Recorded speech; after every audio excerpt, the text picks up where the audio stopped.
Ladies, gentlemen, boys and girls, fucktards, assholes, and dickheads of all ages. We're back once again for April the 8th episode of The Drunk Show. I know you recognize me. I'm your host, Graham. And got somebody else we'll introduce in just a second. But of course, as always, we have with us Butch Malone, a.k.a. Booker Luke Jones, a.k.a. Rick James, bitch, and please say the bitch at the end of it. Also known as Pinot Grigio if you're in France, and always, the doctor, baby. Richard James Esquire, DDS, and the DD stands for Dick 'em Down Soldier. And of course, I'm Graham, also known as Fat Boy Not So Slim, also known as Triple D, that stands for Deacon, Dick 'em Down. And with us tonight, we have a special guest. Yes. Hey, it's your boy Crash Gang, a.k.a. Let It Do What It Do, a.k.a. Walking for a Mile, a.k.a. Science. You better listen. God damn. I'm about to divulge on that one. But hey, while y'all here, thank you for coming and everything. Hey, before we get any further, take this moment, hit that thumbs up button, subscribe, like, and make sure you share this much. Share. And roll up. What you need them to do? Roll up And share. What? And hit the like button. Share. Share. Sharing is caring. Sharing is caring. You poor, broke, scuffling, tap water drinking motherfuckers. All day. I like that. As today we got our sponsors, Swishers, for all y'all like to roll up. While you roll up and you want to be by yourself, hey, try fishing. Get your mind right. We also have Johnson & Johnson baby powder, as we said last week. It's for you guys who may have the musty balls when you want to go in on one. Well, this is a.k.a. gravy. Mix this with the sweat on your balls and you got gravy for your bitch. There it is. Thick cheese. Lotion, of course, handheld, just in case you want to get one off so you don't pre-ejaculate or get too excited.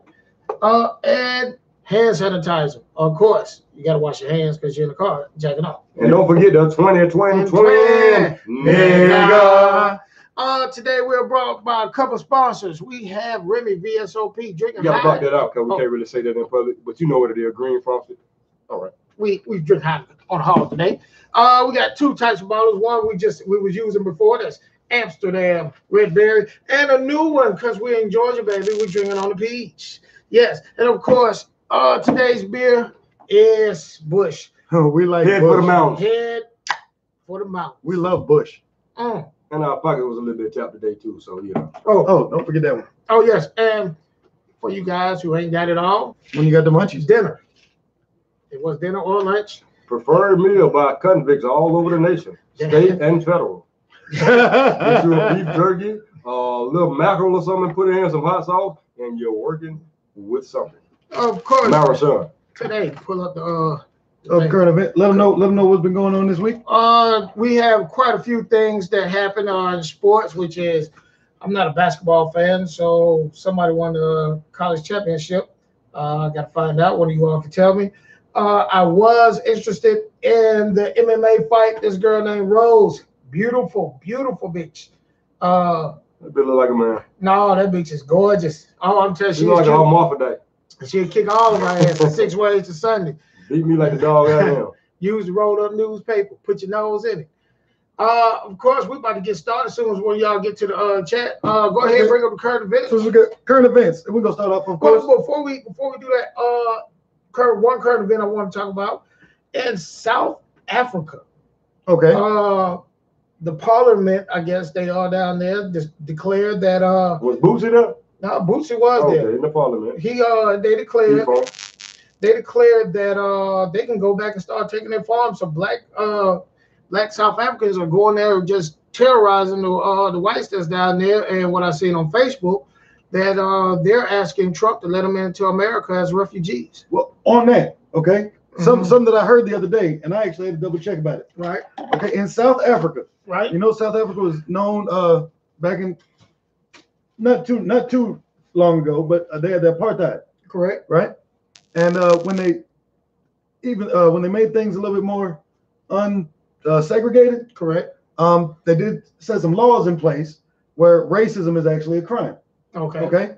Now, a white woman was arrested and sent to prison for being racist. It was the first person to ever go to jail just for being racist. Just about motherfucking time. Yeah. A white bitch got locked up for being racist. She went in Africa. Yeah, In two Africa. black cops. Right. Two black cops went to go arrest her, and she was called. It was another word. They don't use nigga. They use another word. It start with a K.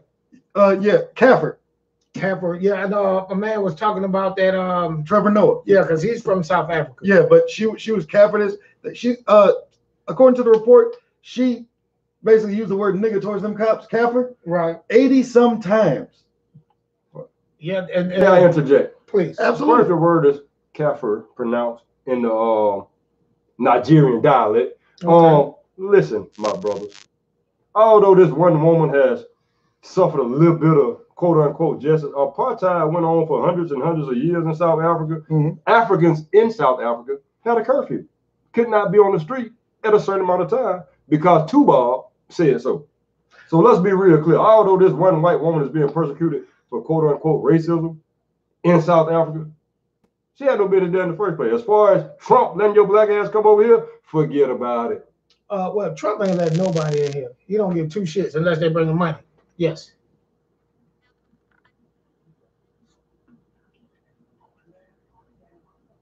All right, we have been censored. Yes. Next. Oh, next. Okay. It's a new week, new person out. All right, who's out? Trump national security spokesman is gone. Why? Is there ever a real reason why Trump just fired somebody?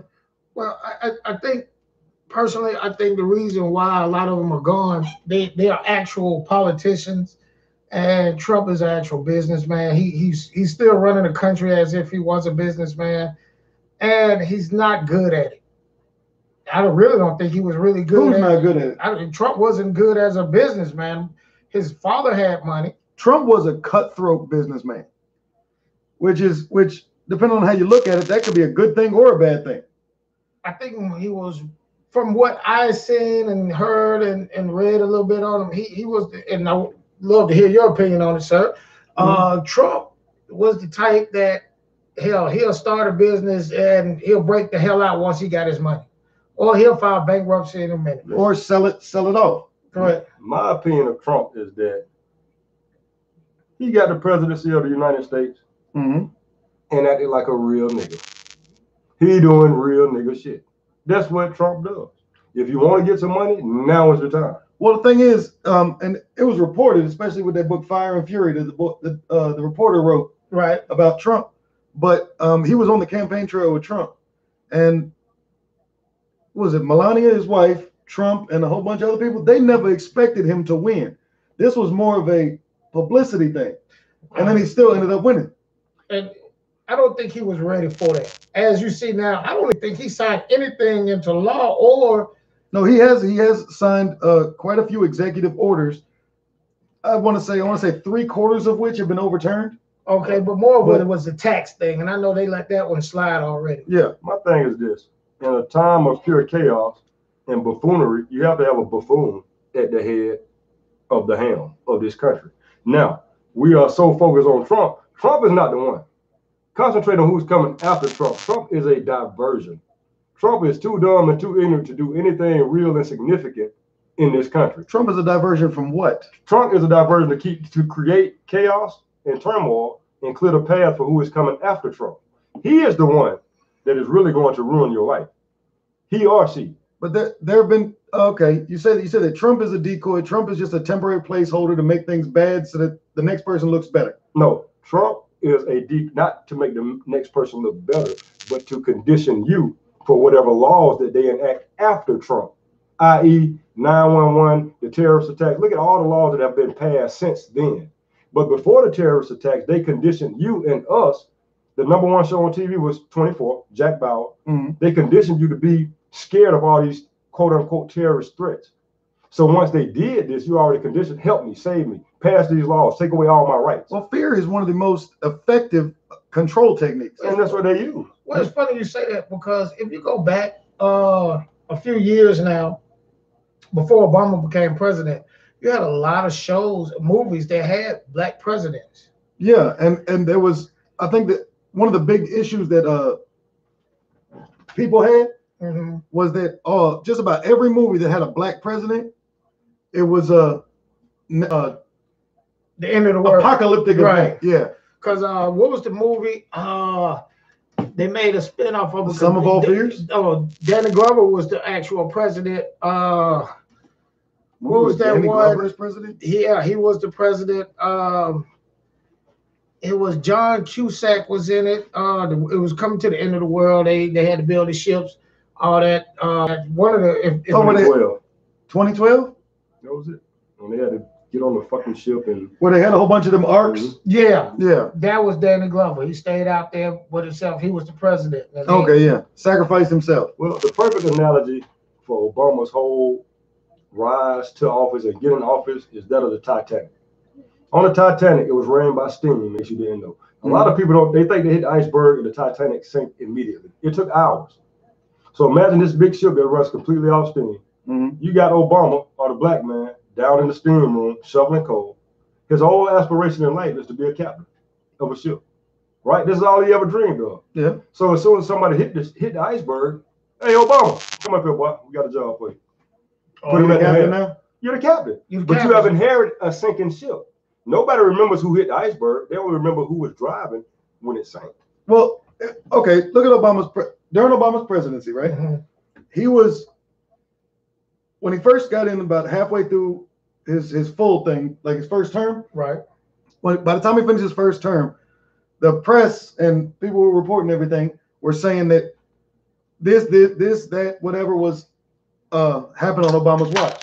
Okay. And like he said, the sinking ship. A lot of I'd say the majority of the stuff that they complained about Obama was stuff that George W. done left. Well, and he's just seeing the effect, and he's just seeing the ramifications of everything that happened. All that stuff happened during Obama's time. But there's even stuff that we're dealing with now, all the way back from Reagan, that is here now. well, the first 2 years, yes, he did go through that. And I want to piggyback on what you were saying about they brought him up. Our face card overseas was fucked up, and he corrected a lot of things and made us somewhat tolerable again. He did not. No, actually, with a lot of countries, Obama actually helped us with foreign relations with a lot of countries because of his willingness to work with other countries instead of bullying other countries. Let me tell you something. Fuck that. I ain't no Trump advocate, but we the biggest, baddest motherfuckers on the block. Soon Kim Jong, throw one more rock over here and I'm gonna blow your ass off the fucking map. If you mad about that, fuck I don't disagree This with the that. United States. Yeah. If you do it again, I'm gonna fuck you up. Now, Point blank period. I do Hold on. agree, No. I do agree that Obama, Uh-huh. he was a little bit passive. That's When gotta he be a came- bump. No. Obama's a I don't homosexual. think, no. Oh, wow. I said it. You heard it here first. I feel. Trump showed first. Somebody claimed that Obama was a homosexual. I mean, Yeah, goddamn, what's Michelle is a man. You never Small see. cups. Did you not see Michelle's dick on the shit. Ellen DeGeneres show? I can't let you say that. Did you bro. not see dance? Michelle's dick on That is not Ellen true. DeGeneres show? That Michelle is ain't got no not dick. true. The bitch got a dick bigger than yours, sir. There are no personalized of your dick, but she's strapped. Yeah, we're gonna have some. Her shit was we're gonna shaking have like this folks through her coming pants, on this dog. one. Oh yeah, there's gonna be some comments on this. Yeah, we're I gonna. mean, I'm but just look, saying. People are saying, people have started saying, Where's or your? especially- It's time to get a shot. Sorry. yeah, we will. I'm surprised you You- didn't you check born- me in. I forgot the rest A of the couple show. people were in there, they've been coming in and out. I'm trying to figure out what's going on. But in Trump's first year, right? Mhm. By the end of his first year, he was boasting about one of the things I'll say was the unemployment rate dropping. Right? Don't forget that one. Oh no, he's got that one. Yeah, right. But one of the things he was boasting about was the fact that the unemployment rate was dropping. Okay. Okay, and saying that it all happened on his watch. Technically, yes, it happened and got to where it was on his watch, but he didn't have anything to do with it. That was the unemployment rate dropping was based upon something that Obama had put in place. In the grand scheme of things, who gives a fuck about the unemployment rate? How do we know it's dropping? All we have is the stats that's been thrown at us. We don't know. I beg to differ. I believe the unemployment rate did drop, but the problem was the jobs that opened up, people had to take it because there was nothing else to take. I mean, you were getting jobs at McDonald's. McDonald's has been hiring since the last 2 years. Walmart has been hiring since the last 2 years. But the problem is the jobs that were made just is not, you're not going to make enough money to feed your family. Okay, then we have to get out and create our own money. Quit depending on somebody else's job to feed your family. But speaking on jobs, I have a real issue with that. Because it has been discussed for a long time, raising the national minimum wage, right, to a certain point. Right now, the number that they're throwing out there is raising the national minimum wage to $15 an hour. Okay. Across the board. I disagree with that more than anyone. I disagree with that wholeheartedly. And why, per tell, is that? Okay.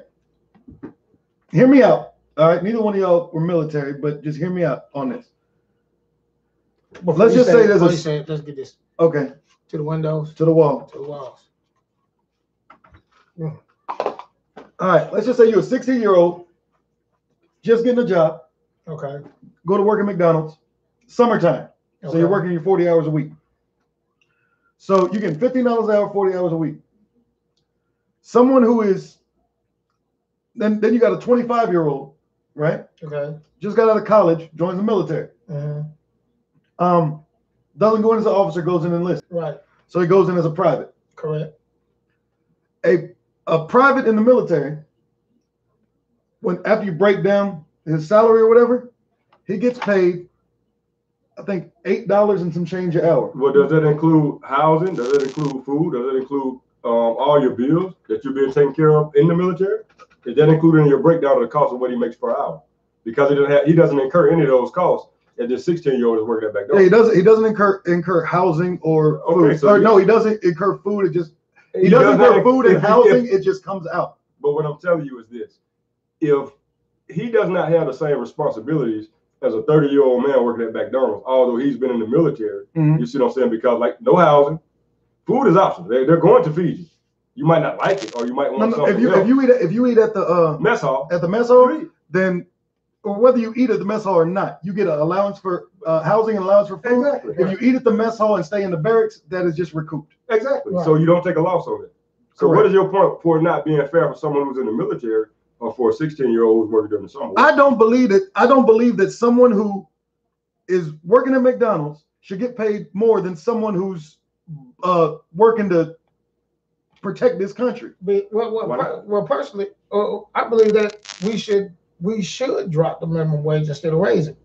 Should drop it to what? The reason why I say you should drop it is because every time the minimum wage goes up, simple products that you need to live by goes up. So you'll never be able to catch up. If you go up to $15, milk now is going to go up to. It's already at $2.69. So but if somebody's getting paid $15 an hour, somebody making $15 an hour, which are 40 hours a week, right? Let's just say it's a husband and wife and one kid, right? If both parents are making $15 an hour, 40 hours a week, they do not qualify for financial assistance like food stamps and stuff like that. I beg to differ. But a soldier in the military that has a wife and one kid still qualifies for the max amount of food stamps. And so what you talking about? They making more than this guy that's working. I don't get all that if I'm just a regular person working at McDonald's.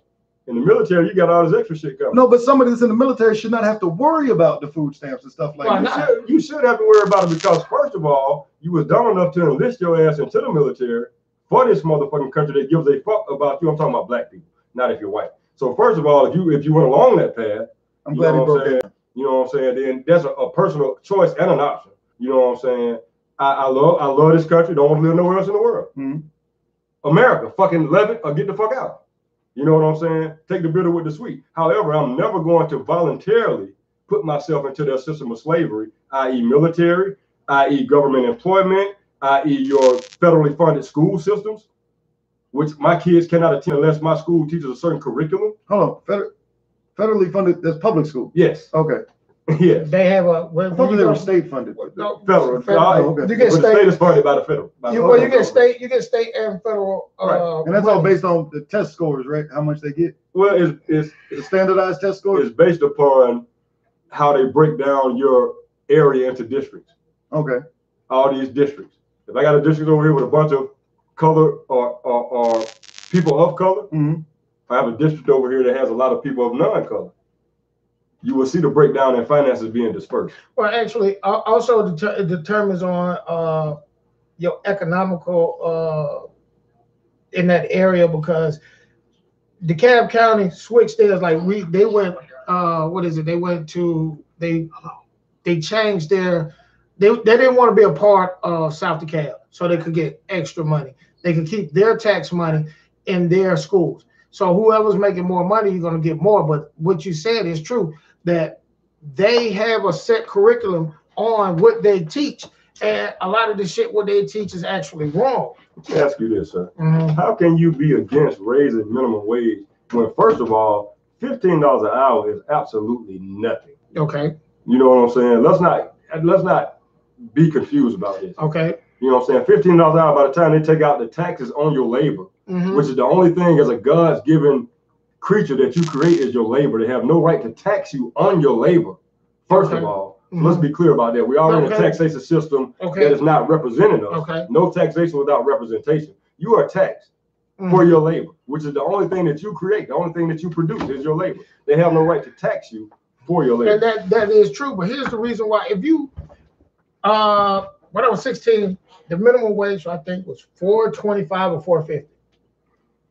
And the moment they started raising minimum wage was the moment that you seen simple things that you need to live by. I mean, just the basics: milk, eggs, cheese. These things decided to go skyrocket. What happens is, sir, you're looking at it backwards. Minimum wage is not raised. Minimum wage can go up, but then the price of consumer products. The price of consumer products goes up, so you have to raise the minimum wage in order to meet it. Again, if you can give me $15 an hour, how much are you making off of me, sir? You're not giving me 50%. No. You're not giving me half. But what I'm saying, if you give me $15 an hour, you have to be making at least 60 off of me, off of my labor. Do I not deserve that? You may do. You may, but here's the problem with that. Let's take milk. Milk. We have most of our grocery stores. We have Kroger's, Walmart, Aldi. Aldi is the only one that does it. Aldi is the only store that ships their milk in from a different state. Everybody other milk comes from Georgia, but yet because you raised the minimum wage, they got to take it up. And the reason you have to do that is because now I have to pay my workers more. I want to make the same amount of money that I've been making. So if I got to pay them more, I got to tax you more. Although you're right that they're going to keep it where you can't get it. But the more you start raising minimum wage, the more this shit going to get skyrocketed. You need to go back to goddamn economy 101 because you got the whole system of economics backwards. The price of consumer products raises, especially when you're talking about agriculture. When you're talking about dairy, any type of agriculture, it depends on seasons. It's all different variables that controls the price of that. Of milk? Of milk, sir. Milk has. Hold on. What determines the price of milk besides the supply? The only thing that determines the price of milk, maybe, is the carton or the package that it comes in. It's right down the street. When you and I were kids, the damn dairy that supplied this area was on Rainbow. I lived in California within sight of 2 refineries. When gas was 99 cents in Georgia, the shit was $2.50 out there. Correct. What are you saying? That has nothing to do with the price. Gas is different than milk, sir. But what I'm telling you is this. The price has nothing to do with where the product is being made. Just because it's being made in your state does not mean it's going to be cheaper for you. I understand. That's what he's saying. All the milk is right here in Georgia, so it should be cheaper. That's not the case, sir. That's not the case. Like I was in eyesight of at least 2 refineries, and gas was higher there than it was in Georgia. Okay, but see, that's different. A refinery is where they're actually making the gas, but you got to get the oil. The oil is coming from overseas. You don't think it should be cheaper for me if I'm at the refinery and you halfway a country away? You have across the country? But the main product to make the actual gas is coming from overseas. I'm talking about the main product of making milk is down maybe an hour away. What I'm explaining the same thing to you. I understand. The milk is an hour away from you here. Yes. The oil in the refineries was an hour away from me there. No, but the oil had to be shipped from overseas to there. Okay. That's the problem. No, not if they are drilling the oil from the Gulf. You don't think we have any oil in this country? We do. We got plenty of oil. Regardless of where it's been shipped from, but what I'm telling you is that when it gets shipped to the United States, right, it hits where the refineries are first, right? Right? So it should be cheaper where the refineries are, right? Okay. But it's not. So my point to you is that although the milk is being made 5 minutes from you, that does not make it cheaper. Oh, well, come on back. You gotta come back. We have Strong. What's up? Gorilla Strong? What up, bro? There we go. Now we get cooking with Chris. All right, we got to take a shot. Pour up. Give a shout out to Gorilla Strong. Let the games begin. Let the games begin. Oh, shit. Must have been a pause in wrestling. Oh, that's right. To the window? To the wall. To the walls. You know you gotta do the smoke break. So go ahead and smoke. we come up with a new one by the time you come on back. And the price of dairy will fluctuate. Then why is it not the same Why- thing? hold Like on, we're talking why- about why dairy could- and oil. What how if, could- if how you're in could- Winston-Salem, North Carolina, right? Right. If you're in Winston-Salem, North Carolina, you spend, I want to say, let's just say on average $4 for a pack of cigarettes. Right. Okay. But then you move a little bit further away, like you go to Virginia or Maryland. Go to And New York. Let's go all the way to New You York. go to New York, what's that, $11, $12? Right. It's not because the product is more. It's because the taxes are more. They tax you from state to state. They tax you interstate from state to state for cigarettes. Mm-hmm. Cigarettes might only cost $1 a pack. Everything else is taxed. Well, I thought one reason why it went up. Explain it. We need him for this one. Gorilla says he's smoking on that platinum cookies. Okay. What is that? It's a strain of marijuana. How good is it? It depends on your preference. Me personally, I like OG gas myself. So platinum. See, it's the drunk show. We learning about shit. Platinum Well, is good. platinum cookies, is that one of the ones that would be considered an indica or sativa? Would probably be a indica. Oh, indica puts you to sleep. Sativa puts you What to is the sleep. difference, sir? Between Indica and sativa? Gorilla Strong says, OG, that's just good shit. That's all I smoke, Gorilla. Put it in the air, keep it in the air. I don't want no Gorilla Glue. I don't want no sour diesel. I don't want none of that bullshit. OG Kush till I die. Oh, he said platinum cookies is a hybrid. Oh, well, I I guess think it's- most of them are hybrids. Well, it's a nowadays. cross. It's a cross between whatever they grow. You got different strains, and more importantly is the growing technique, how it's grown, and what type of seed you start with. The best marijuana comes from female plants. Let's be clear about that. Okay. You know, because there is a male and a female. You won't see no dick or no net swing, but there is a male and a female plant. Okay. You know what I'm saying? Well, hell. Now, would you like with marijuana Would you plants? I know I was saying make No, sure I was with- kept. Yeah, with marijuana plants, would it be the same as if I'm like trying to cross Hold on, you two said different types of corn, where it's Boy, I don't smoke no fucking corn. no. What I'm No. saying, no, growing it. No, they say Growing it where I would like if you want to do a thick corn stalk, right? You start off with 3 seeds packed closely together and let them grow into each other and then come up. Then you got a thick stalk and everything else. Now, when you're trying to crossbreed some corn, you take like 2 of one kind and 1 of the other and put them together. Then you still got your 3 seeds and then it grows up. Would marijuana get grown the same? Would marijuana get grown the same way as that? I don't grow this shit. I smoke it. Oh, he asked you about Blue Dream. Blue Dream is amazing in my opinion. Never heard of Blue Dream. You know something? Gorilla Strong, what we're gonna do? I guess Blue Dream is not a bad bud, Gorilla. I must agree with you on that. It smokes well. It doesn't peak as fast as Kush, but you get a more longer lasting high, in my opinion. You need some gelato. Fuck everything else. Get some gelato and holler back at your boy. well, in Gelato that case, is what? look at It's not ice cream. No, it's a strain. Strain of marijuana, yeah. Okay. okay, patrons. Once we get to 1,000, right? Yes. What we're gonna need patrons, because what we can do is for every new strain, we got a man that will try it. So send the money, we'll go get it, and he'll give you a review on everything that's out there. If you want to send something, you can go to patreon.com/Reckless TV, make a donation of $10, $15, $20, whatever you choose. And in a message with the donation, put the strain that you would like to have tried. Crash will try it. I'm like Smoke Dog. I've been smoking since I was 2. So we have a tester. Y'all been waiting for a tester. We got us one. So let us know. You Butch tries buy the new it, liquors. He tries the new. You buy it, he'll try it. There you go. Plain and simple.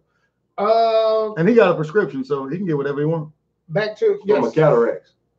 Yes. His glaucoma. And Oh, remember, everything Pink we eye. do is entertainment. You got a pink eye? Yeah. Shit, my man. I got something. As a disclosure, we do not do anything for illegal purposes on this show. So Not at all. All of it is entertainment. we are only speculating. Just speculate. Okay. Yes. Back to the stories. Okay. The gentleman's name that the National Security Council guy that got ousted, Right. his name was Michael Anton, and he got sent out because he was in close with that H.R. McMaster, the guy who Trump put out last week. Well, all of them, they're all friends. They've been friends a long time ago. This one, I know, I find it, I'm not going to say amusing, but different. All right. Canadian town mourns as 15 dead in hockey team accident. Yeah, the whole bus, the whole team got killed. The whole team got killed. Sad, very sad, very sad. It did? Yeah. I thought they got hurt. Oh, wow. No, it said 15. I think maybe a few people survived. Very sad. But very 15 sad. people I died. want to go out to y'all family and, real sad. What you got next? All right, next. World. North Korea. Okay. Oh, yes. Kim Jong-un has agreed and given direct assurance that it will discuss denuclearization. It's Kim Jong-un has agreed to sit down and discuss getting rid of the nukes. Believe it or not? Not. You know why? I believe that he may talk to him. They know that ain't the problem. Mm-hmm. The problem is, what I feel is this right here. He figured out, look, I'd rather have my country or my people in my country eat dirt before I give up my nuclear power. Hold on, North Korea. Hold on, just let me finish. Because he figured it out. Those who have the nukes, they got some say-so in this world. You got to sit at the table. So let me go ahead and sit up here and let you motherfuckers put sanctions on me and all that shit there. But once I got my shit, now. Well, see, that's the point. You don't want me to have a seat at the table. You speak absolutely correct. The big boys don't want young Kim at the table. You know what I'm saying? He's saying that, I have a right to be here just like everybody else. You know what I'm saying? Y'all got it. I want it. You know what I'm saying? So the powers to be don't want that because you're X Factor. You got a lot of strife going on. Yeah. Traditionally, the big three. He's a wild card. China, U.S., Russia, Germany. It used to be. But you the power. You the big boy. Point blank period. The biggest and the strongest run the block. Hate it or love it. Now, I do not, I'm going to put this out there. I do not agree with Kim Jong-un or even his father, Kim Jong-il's way that they deal with the world. Okay. And I do not agree with how they dealt with their country. Right? I do. Now, there's some things I understand, but I don't agree. Okay. Okay. I understand and it works for them, but I don't agree.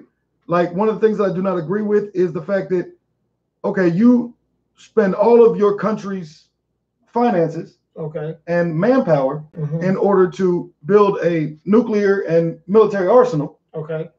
But 98% of your country is starving to death. You're right. By that same theory to the United States. We spend billions of dollars on military. We spend billions of dollars on all this other research. And motherfuckers are starving right here. No. When I mean starving to death, I mean like literally an entire family is the average family in North Korea is fed off of basically one potato and a bowl of collard greens. But that's not necessarily because of all the money being diverted towards the nuclear program. A lot of that's over sanctions. First of all, they're saying you can't conduct trade with the rest of the world because you're being sanctioned. Then what does North Korea produce to make money? What is their main? They could produce rice, but I mean the leaders have fucked up the relationship with the world. My point is this: you don't have enough industry, you don't have enough trade with the world to be a prosperous country. You see what I'm saying? There are plenty of countries in the world that don't have any sanctions on them, that are not pursuing nuclear programs, and motherfuckers been starving. We can go all over Africa and see that. Yeah. You see what I'm saying? So that is not the point. You don't produce anything. You know, same thing that now we've open trade with Cuba now, which has been sealed for how many years? You know what I'm saying? Cars in Cuba are 50, 60 years old because they haven't had any new cars brought into their country since the sanction was put on them. They haven't been able to get any. So they're running A1. They did end the sanctions with Cuba. They did. You can now go to Cuba. No, I know Cuba now. But did they stop the trade embargo? I think they have. I think the embargo was lifted. I think they lifted the trade embargo with Cuba. Now I do understand. You got to understand this with North Korea. If it's just us three, all right, and I'm telling you, look here, for us to get a piece of Atlanta or have a seat at the table, two things is going to happen. One, the bullies or the big guys going to respect us. It will come from the ground up. So we're going to have to eat ramen noodles just to get up there. But once we get up there, we there. We ain't got to worry about shit. We'll be eating steak and lobster. No, the kind of people still gonna be starving. But the difference is this: but we want to get in with the big dogs of Atlanta and have our seat at the table, right? Mm-hmm. Instead of the issue that North Korea has been doing or is doing and has been doing for 3 leaders now, at least 3, was as soon as we get close to the table, right? Instead of trying to befriend or become acquaintances with the guys at the table, we trying to kick the table out from under them. That's the only thing that works. You cannot beg power from somebody who has power over you. Power has to be taken. You can't come to me and say, "Oh, please, can I fuck you?" No, you can't sit at my table. But you got to be able to kick a seat at my table. You see, I got the power. Power demands power. So you cannot come to my table from a position of weakness and think I'm just going to give it to you. Oh, but boy, okay, if we was in, so he's not coming to. We could really he's trying to come to the table from a position of weakness, and he's trying to do it, trying to roadie his way into the table.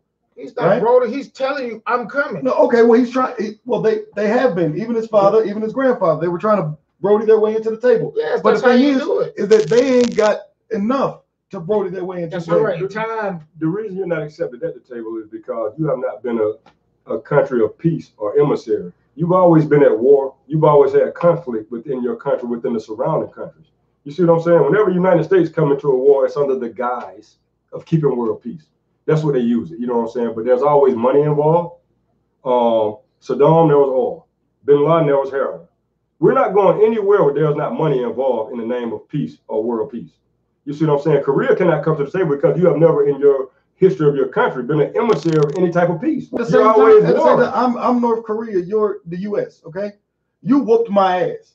And now I'm sitting there trying to come and bully my way back. It's not going to happen. Well, whether or not I whooped you is still subject to debate.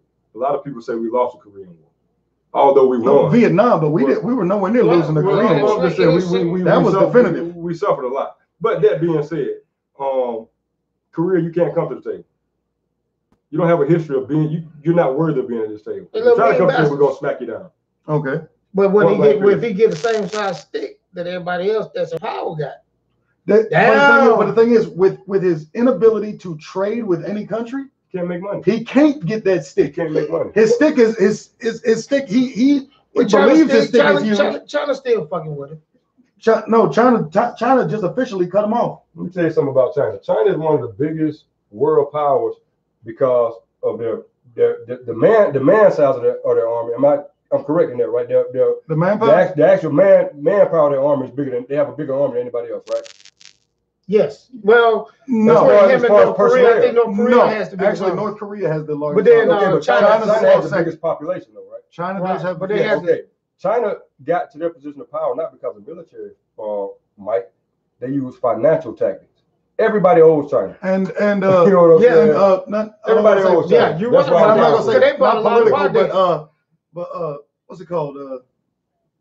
When you're able to talk, it's not political, but it's close. It's negotiations. Not negotiation, but shit. When you're bringing people together, but I'm not gonna say political, but forging good relationships. But see, China doesn't give a fuck. I tell you who brought themselves up from the bootstraps is Japan. Kind of, but no. Japan does not even have a military. Don't need it. Yeah, you're right, because we're Japan's military. Don't need it. You know why? No, the U.S. is Japan's military. You know why? Because Japan makes all our shit. Because we told them they weren't allowed to have a military. They make all our technology for a lot of it, yeah. Our shit. Now, I've always said this: if Japan got a bug up their ass and decided that they were going to come after any country in the world, right? Mm-hmm. All they would have to do is put some type of program or hardware into the electronics that they're shipping everywhere. Think they did and destroy us. Look at Japan has us. Japan has the world by the balls. They make everything. China. I actually kind of disagree, because remember when the Olympics were about to be in China, right? And there was the hullabaloo, the uproar over the fact that the air quality was so bad in China. Right. And China said, we're not going to do anything about it. You're still going to have the Olympics here. Okay. Right? Notice when the Olympics started, that air was perfectly clean. Do you know why it was clean? Because it wasn't a country that that calmed China down and made China comply. It was a company. Money.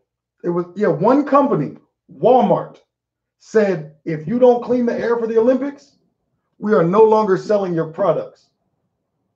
That air was clean a week later.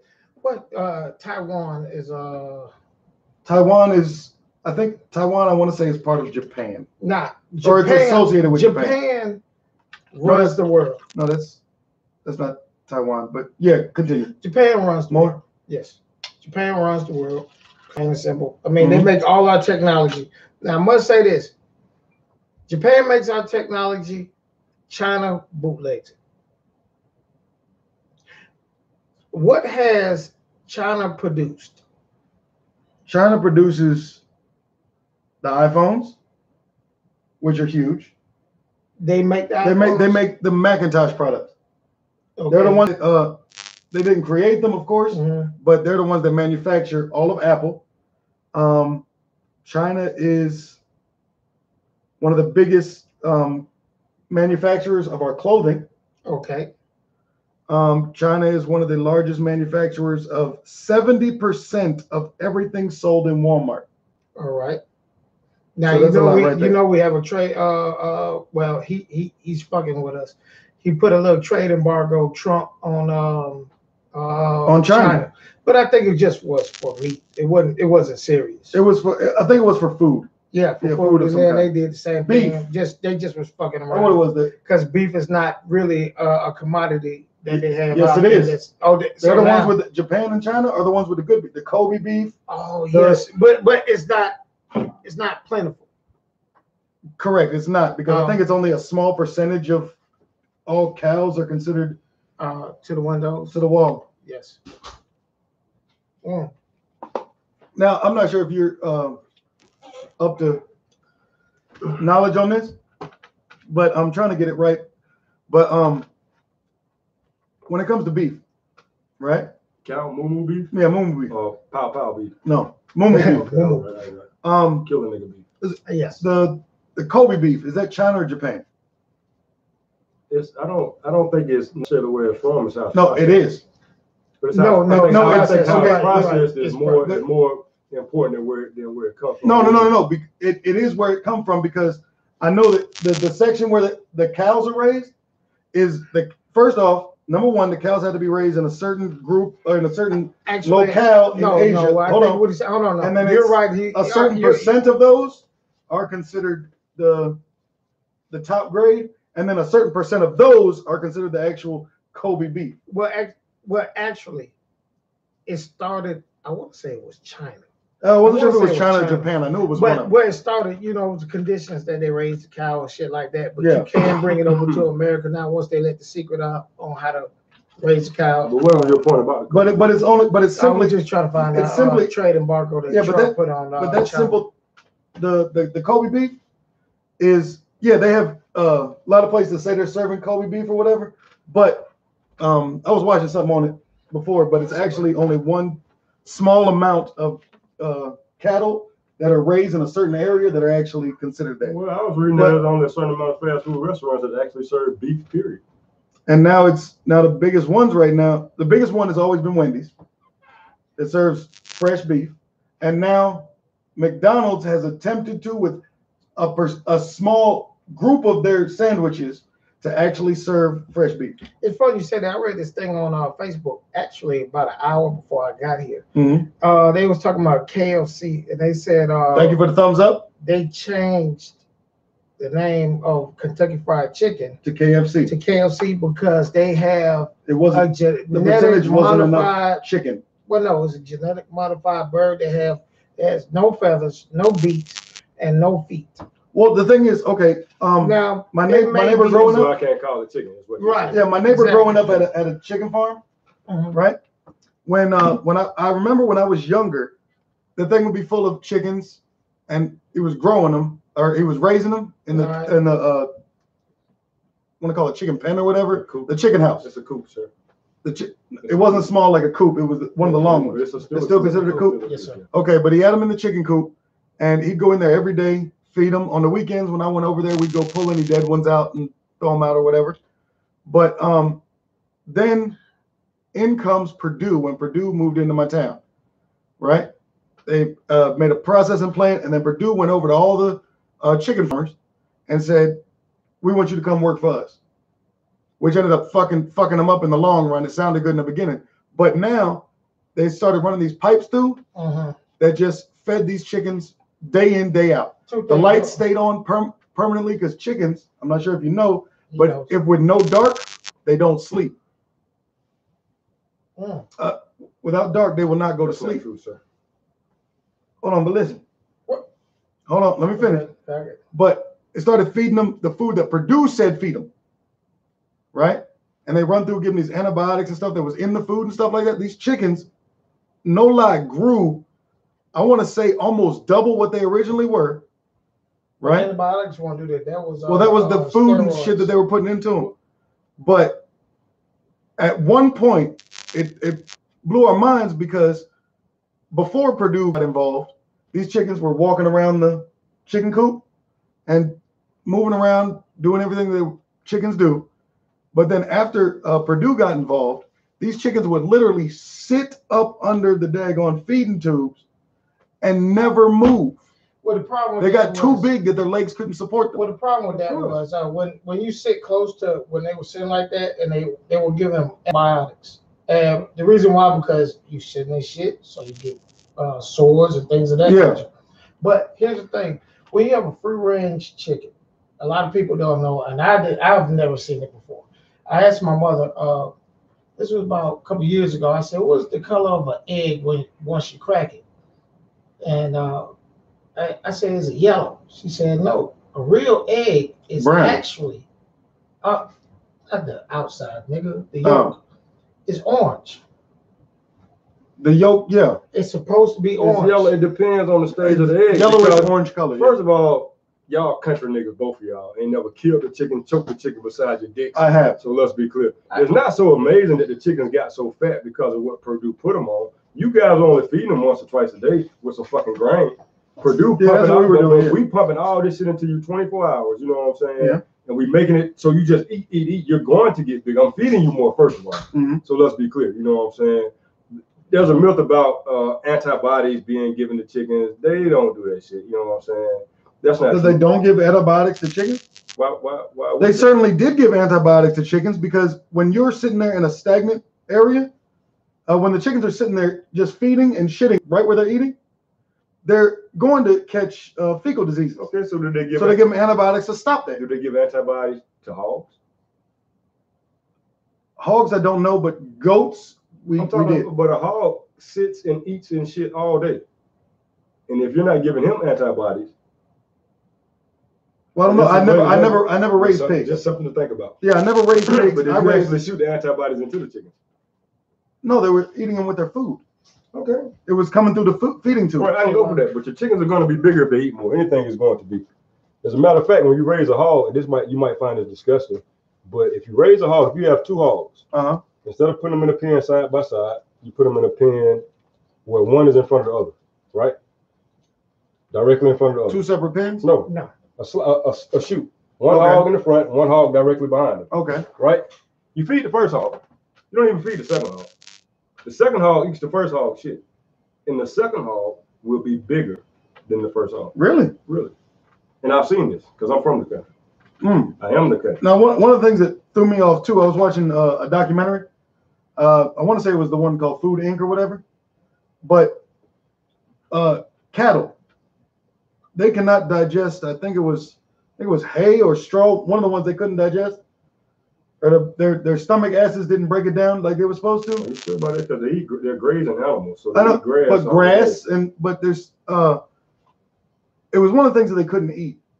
Hold on, I'll try to pull it up on my phone so you can see. I don't think it would be hay or grass because they're grazing animals. You know, they feed them hay. Well, I know that grass they eat, and one of the reasons why my uncle had cattle, horses, and goats, right? he would actually use them to clear his land, right? It would allow them to graze and everything else. So, but what he would do was Go to anything in their path. They eat everything. yeah, but the thing is, the cattle and the horses, when they eat and grab the grass, they actually rip it up by the root and eat everything. But then you'd let them go through and spend a couple days in the area to thin it out, and then you put the goats in because the goats just snip it off. So that's how you would clean. They would actually clear whole acres with sending the cows and horses first, and then the goats. But we digress. Let us get on with this show, man. Y'all talking about cows and goats and this show goes yeah, I mean, a bunch of different ways at all times. it is doing that. But there it is. Take a look at that while I move on. So what is it? What am I looking at? Oh, got a commercial or something. Right, but what is it? What is it that you're showing? It's the what they had to do with cows to get them to be able to digest the shit. But it couldn't have been just straw. See that thing right there on the side? I'm looking at That's a hole. I understand that.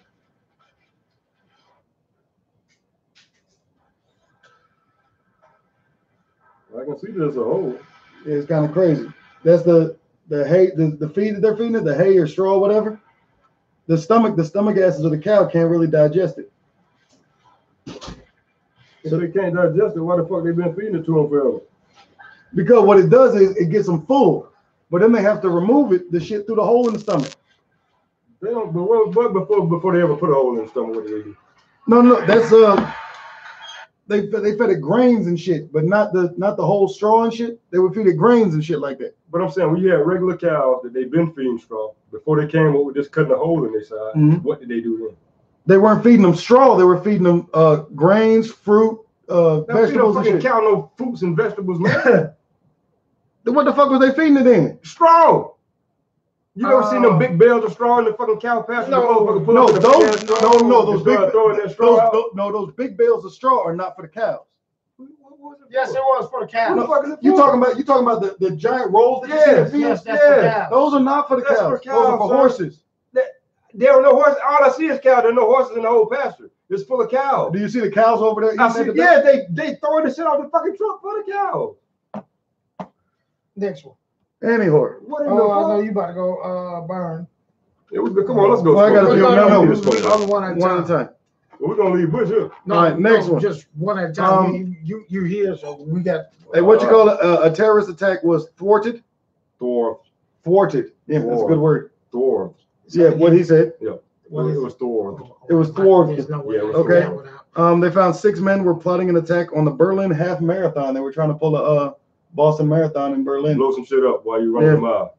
Sounds about right. Well, my theory on that is people just doing stupid ass shit, but at the same time, I say this: you can't only keep fucking with folks for so long before they want to bite back. I mean, it's like a dog; you can only kick them so long, and he gonna bite ass. Exactly. That's exactly. I mean, interject, but that's exactly what happened with us here. They kicked us in the ass with these little terroristic Oklahoma City. 911, they were just kicking us in the ass before we begged them to fight back for us. And begged them to secure us. Yeah, pass all these Homeland Security Acts, all these terrorist acts. Well, now, if you tell a bitch, I'm going to kill you, bitch, I'll kill you. Now you're looking at 10 years. Yeah. I can tap all your phone. Your freedoms are lost. And nothing is sacred or private anymore since. And you know, 911. And I'm glad you said that right there, because that goes into the gun control. I believe once you start putting gun control, they will take your guns. They will take it. That's all you got to defend yourself from your government here in America. We're bullies. The government is a bully. Hell, to be honest with you, America is not. Well, I'm not gonna get into that. I'll leave that one alone. America. All right. Want to move on? Yes. No, hold on. We got to address gun control. He just can't just. Oh, okay. You don't want to pass over gun control? You tell me your I'm dying to hear this on gun control. First of all, let's be clear. I got to do what you said. Yes. Our country was based on the right to bear arms. That was one of the main things their forefathers stated. We have a right to bear arms. Before we continue, let me ask you a question. Did the forefathers, when they wrote the Bill of Rights Right. and gave us the right to bear arms. This is neither a question for or against gun control. I just want to know his opinion. Do you think that the founding fathers had any idea that bump stocks, fuck bump stocks, that quick reloading and machine gun and automatic weapons would be something that came about? Let me ask you this. Had they known, would it have made a difference? Would they have said we don't have a right to bear arms now? Ask yourself that. Well, I just want to point out at the time that they wrote it took about a minute per shot. But at the time that they wrote it, it included the best that they had. The best that we have, you have a right to bear it. If all this shit do is shoot it 1 minute a shot, you got a right to carry it, sir. Not just the government, but you got a right to. If it take you 10 minutes to shoot this bitch one time, and that's the best we got, you don't have to have shit. Now, the only thing I'm gonna give you is some shit that take 30 minutes to shoot. My shit take 10, yours take 30. I have a right to have the same shit that you have. That's what they intended. We have a right to bear arms to we went to war with the government in order to gain our freedom. Yeah. So we have to have bear arms to fight this government. They put that in place for the common people, the real citizens, the flesh and blood people. You have a right to bear arms. All right. Now, when it comes to who is allowed to do it, and this is I'm gonna let y'all two go at this one. But when the question I would like y'all to get on is, okay, we have the right to bear arms. Okay. Who in the population should not be allowed to have that right? Excuse me. Let me retort with this before you go. In Switzerland, you are required to have an assault rifle in your own. I don't give a fuck who you are. Well, in most of the Middle Eastern countries, everyone has an assault rifle. No, that has or can have. In Switzerland, it is required that you have a certain assault rifle in your own. Yes, my thing with that is this right here. The biggest problem I've seen, and I used to work in the mental health field. It wasn't until they it wasn't until they got rid of or took money away from mental health. Now, be it that it may be a distraction, or that's what they want to put up, because a lot of the people who are shooting up schools, a lot of people who are doing things that are killing the public, they want to say, oh, it's gun control. No, it's not. Guns doing their job is to kill. It's the people who are doing the killing, and most of them have mental health issues. I disagree. Mental health issue is a label that you receive after you do some bullshit. Oh, he got a mental health problem. I do agree with you, sir, that guns do not kill people. People kill people. But mental health is a defense that is often used to weasel your way out of some shit that you already wanted to do. It's I'm not saying that it's not really weasel yourself out, because you got to look at it.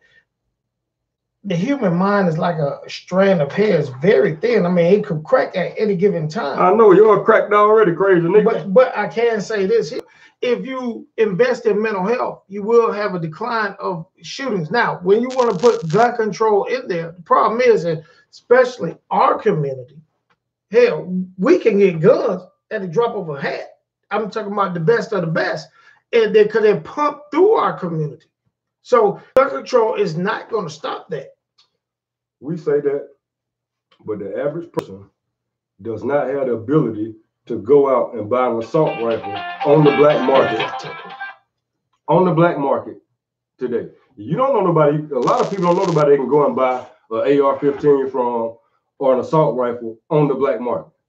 And then the things that you can buy, niggas still running around with 9mm, talking about I'll shoot you, I'll blow your brains out. Like Andre 3000 told you, nigga, they made them gas. They got shit to blow out your back from where they stay. But still, you can go to a gun show and get your assault rifle for a little or nothing. But very short background check, and sometimes no background check. Okay, so what do you propose that they do in order to prevent a mentally unstable person to get a firearm? What would your recommendation be? I believe that you should. At one time, at first I was going to say this a couple weeks ago. I said go through a mental health check. But the problem is now you can single out who you want to have a gun, who you don't want to have a gun. Anyway. So I've been doing that. But I technically I believe that if you put mental health where people can receive services and you cut off the stipulations and things like that, that one will end a lot of the violence. Now, I can't say, hold on, just hear me out.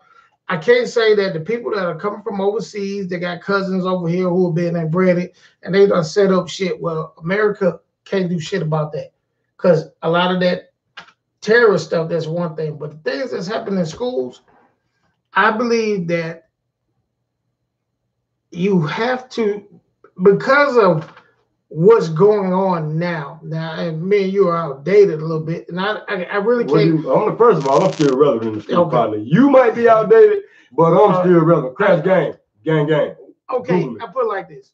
When we were young, the bully kicked your ass. Now, the bully is the nerd who is putting you on social media that stays there forever until he decides that, okay, well, I'll cut my goddamn page down, but at the same time, it's still circulating. So these kids are going through so much shit that you got to put up something where they can vent. Let me retort because you've gone on and on and on. Okay. First of all, bully, quit crying about your bullying shit. Your internet bullying. You want to talk about bullying? Get on the school bus in East Atlanta at 7:30 in the morning, and you got a nigga named Jimmy Rucker, look like goddamn gorilla in the mist, joning and talking shit. If you ain't ready to talk shit and or fight, let's talk about some bullying then. As far as the internet, he said I had on some ugly shoes and all that old shit. Listen, y'all kids, y'all punk ass kids ain't going through a goddamn thing right now. You motherfuckers go to school and kill all your goddamn classmates, not because you were being bullied or because you mentally ill, because you saw somebody else do that shit, you pissed off at Billy for whatever the fuck he did, and you go kill every goddamn body. Well, see, here's the thing. The same thing that's going on when we were kids, you didn't have that issue. And they sold rifles, and a lot of people don't know. You can buy a pistol grip pump, or what is it, the 30-30, all them 22 rifle from back in when we were kids. You can buy it from Walmart or Kmart. But the thing is, we didn't have the issues that was going on. Nobody was walking in the school killing kids. There has been mass murders. We're talking about in schools. Okay, now. but we're talking about mass murders, period. First of all, if you go out through history, schools weren't that big. When you and I were in school, you know what I'm saying? I'm pretty sure it was a killing or two. Not in back when we were kids, maybe one or two kids got shot because of shit that happened, but there was no mass shootings. And I believe that the reason why that is going on is because it has to do with something in the psyche of a kid, where a kid believes that, okay, I'm going to walk in here and shoot every kid there is. There's something going on in his head, and we have the resources to stop it. How you gonna stop it? Niggas is crazy out here every goddamn day. The last kid who came through that school in Florida, and me and Kenya was down there, the teachers even said, I knew he was that way. Right then and there, he should have got some type of help. Okay, but what are you gonna do? Are you gonna lock him up? Are you gonna go in his parents' house? Are you gonna go to his home and take all his firearms? You see what I'm saying? What are you going to do? What freedoms of his are you going to take? He's 16 years, he was 18, 19 But years it matters old. now. You can't go into this boy home and take what he got because you deem he's mentally ill. But you see the signs. You see signs every day. You see the signs. Look, if you work with kids, like you have kids, you know when your kid is goddamn going, you can see the change in him. Oh, he's going from this way, and then all of a sudden he's going right, then he turns left. And you need to do something to curb but it. what I'm trying to tell you, do what you may. No parent in the world can predict that their child is going to go and kill 10 or 12 people. You can't predict it, but you see it. You see the homecoming, so now you got to get help. You got to get help for them. Help where? Help how? When I was you don't see it coming all the time. By all accounts, a lot of these kids was just normal kids. The dude that did the mass murder up here in Las Vegas, he didn't have no history of violence. Well, actually, the one that did now, even with that one right there. Now, of course, they said that the Las Vegas police had already gave a statement saying that they had word this was going to happen. Okay, let me ask you this. Let's look at this from a broader scope. Okay. Why is so much focus, right, So why has so much attention being placed on gun control, mass killings? You see what I'm saying? First of all, if I want to de-arm you, right? If I want to break this sacred thing that this country was based on, which is the right to bear arms, the average American, including me, is not going to go for it. You're not going to tell me that I cannot have the same guns that you have. So before you can do that, you have to work me into a state of frenzy. You have to work me into a state of panic, a state of fear, so that I can accept the bullshit laws that you are trying to pass. And in order to pass gun control laws, you have to have gun violence. You have to have mass killings. You have to have killings in Las Vegas. You have to have all of these things in order to prep the public, the sheep, using George Orwell's theory, the sheep. You have to prime them, prep them to accept this dick. So you just can't run up in the pussy dry. You got to wet it up first. So if I'm finna dick you, I got to wet it up. What I'm doing now is wetting this shit up. And when I get it wet, I'm going to fuck you. And when I fuck you, you won't even be able to own a slingshot, let alone a gun. So you will have no way to defend you and yours in this country when tyranny comes, if it does. And it will. If it does. And it will. So quit talking about gun control. Look at what they're doing to prep you for gun control. Please, master, please save me. They killing me everywhere. Y'all got to take these guns from me. If you don't take these guns, we all going to be dead. You see what I'm saying? Science, you better listen. All right. We're going to go to a new one. I'm going to find out if you, let me see here, because the money man has stepped away. Let me see here. Have you heard of the new thing where kids are snorting condoms? No, but I'm trying to get a bitch to snort this dick in a little while. All right. Moving on. Moving on. Moving on. All right. I'm scared to get into this one. Don't be scared. Oh, don't be scared. You were scared. Don't be scared. All right, let's go with this one right here. Do you believe aliens are here? Alien can blend right on in, but you can look again, because I swear I spot one every now and then. Andre 3000, a dog. Of course they're here. So how can you not believe? Are you so conceited that you think you are the only experiment or the only creature that the Almighty started? Are you the only one in his greatness, his vastness, his enormity, his immenseness? Are you the only thing that he got going? How could you be? It's proof. Now, I do agree aliens are here, but I also feel that what we see in the skies, actually, I've never seen a spaceship a day in my life, but then again, I stay around this area. They say it flies over there off of like Arizona and places like that. Starting to see spaceships down on Bankhead. I wish he was here for that one. So I'm gonna leave that one. We're gonna come back to it. I'm gonna ask you this: the Jews that are in Israel right now, are they the real Jews? You are the real Jew. Oh, really? Jews are black, sir. All right. Before you say that, I've said it. Before you say it, I've already said it, sir. How? And I used to work with at the airport. I used to work with Africans from many countries over there. Different Africans from different countries. They told me as they were coming up in school, they was never privy or taught about slave trade. What I'm gonna teach you, dumbass nigga, something for? I'm not gonna give you any game if I can avoid it. I went to. I started doing a little bit of research, and I found out that the Indians. Well, first of all, Indian is a racist term. There are no Indians. Okay. Indian is short for indigenous people. There are no Indians. All right. These people was already here. They weren't native to this country when Tupac got here. So they're not Indian. Okay. Even from India, you're not Indian, but go ahead. Colonizers got it. So what I have found, I did a little research with it, and I caught two stories. One, they said the lost tribe of Israel moved over to the west side of Africa, and they was taken and put in bondage. Also, I had heard another story and did a little research that says that the slaves that are here now are actually Slaves where?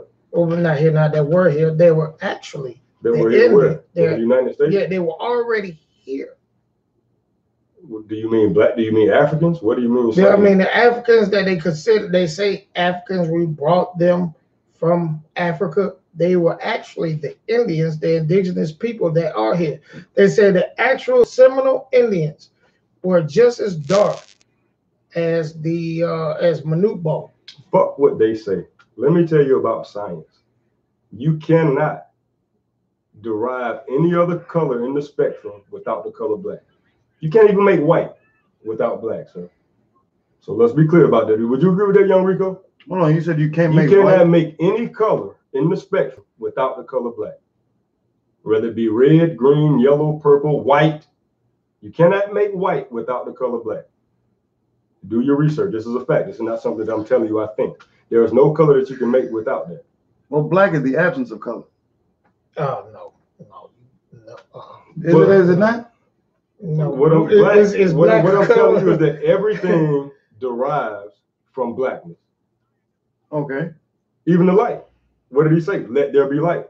The light came from what? Darkness. Those were the first words that you read, sir. James was in here. Oh shit. Damn it. What's up, you fat cows? Let's do it for James. Let there be light. Before there was light, there had to be what? Darkness. Okay. Pull up another one. Okay. That being said, sir. You're gonna have to come next week. This is pull up another trend. So you cannot have two balls to the windows. Without Kunta. To the wall. To Kunta. Oh jeez. Oh, you're gonna have a hard time tomorrow. Not a kid though. All right. What's the next one? Oh, this one. Ooh. Okay, yes. Delta passenger suffered painful cartilage damage after child on flight repeatedly kicked her. Now that's a check. Personally, because I don't know anything about Delta, but I can tell you this. If a child is kicking me to the point that you're gonna cause cartilage damage, somebody gotta get fucked up. So she let that shit happen. I wouldn't give a fucking dime if I was Delta or the court system. You wanted that shit to happen. Listen to this. Cartilage damage. There was a check in my mind. Keep kicking me, and I shall get paid at the end of the listen to this. Listen to this. This was her quote. I was up against the window trying to get some sleep on a red-eye flight. A stranger's daughter was trying to sleep on the plane with her head in her mother's lap and her feet in my face, in my side, and on my lap. The girl threw a bad temper tantrum, screaming, crying, and bicycle kicking while she was trying to sleep. But the airline would not accommodate me for a safer, comparable seat. Yeah. I flagged down a flight attendant to file an injury report. His response was, I'm not a babysitter. You two parties need to work things out. This is a full flight. I do not take any injury reports. You aren't injured. Bitch, grew up. Your baby probably kicked somebody before too. Get over it. There is no check in there. Set up Move on, and let that shit. I got one for you, sir. One of the biggest things, and I'm an advocate of this, and I have a child. You're out in public, and one of these, whoop his ass. One of these disrespectful children whoop his ass. get wrong with you. You say whoop his ass. No, sir. No, sir. Okay. You can't, because you can't. Me personally, I would indiscriminately. If one child gets in my house, they all in trouble. From the 20-year-old to the 2-month-old. No, I'm saying you out in public. So one gets, they all get. They all get it. My daughter told me the other day, she told me my Phoebe, which is 2 months old, 18 months old. Mm-hmm. I went down there and told her, what the hell you smiling at? She said, I'm hurting on my chest from my sternum to my right rib cage. The question is this. It is visible asymmetry of my rib cage. My doctor assured me cartilage will heal but be painful for the next week. My question is this, right? How the fuck that a child, if the mother's not doing that means the child is assaulting you. I mean, you refuse to take any defense for yourself. What's wrong with, forget defense. Let's get back to being real live human beings. What's wrong with saying, ma'am, excuse me, could you please turn your daughter's head toward me and put her feet the other way so she stopped kicking me in my fucking ribs? Why do we always have to involve lawyers, police, authorities, when simple communication between people will be enough. Get out of virtual reality and get back in the real world. Well, talk to us like people. Hey, well, time out real quick. Pete, give me and Butch a call around 5 p.m. tomorrow. Yes. Here's the problem with that. These days, you can't say shit to kids nor their parents. You can if you do it right. And this is the reason why. As we speak to today, right now, kids are being disrespectful in the classrooms. I have seen on Facebook where kids have sat up there and grabbed teachers and slammed them. Okay, when have you not? Have you not seen? I saw that in school myself. Okay. I attempted to grab my substitute teacher, Miss Clark. I never forget you on her ass. PDs. Shout out to PDs. PDs and my substitute teacher, Miss Clark. Sorry, Miss Griffey, you on that. To the windows. To the wall. Yeah. My thing is this. When I was young, I feared my parents. No, you didn't. Yeah, I I'm did. your brother, sir. I was there. Well, I mean, they gave us some type of Drunk Show Insider. That's actually his brother. They brothers. They real brothers. Something like that. But you didn't fear your parents. I feared them. No, I feared them to a certain extent. To a certain extent, but not enough to deter you from doing that which you really wanted to do. I feared them because they gave me some leeway, but I also feared them to the point where I never wanted, if I was out there being bad, that was one thing. I mean, doing some stupid shit.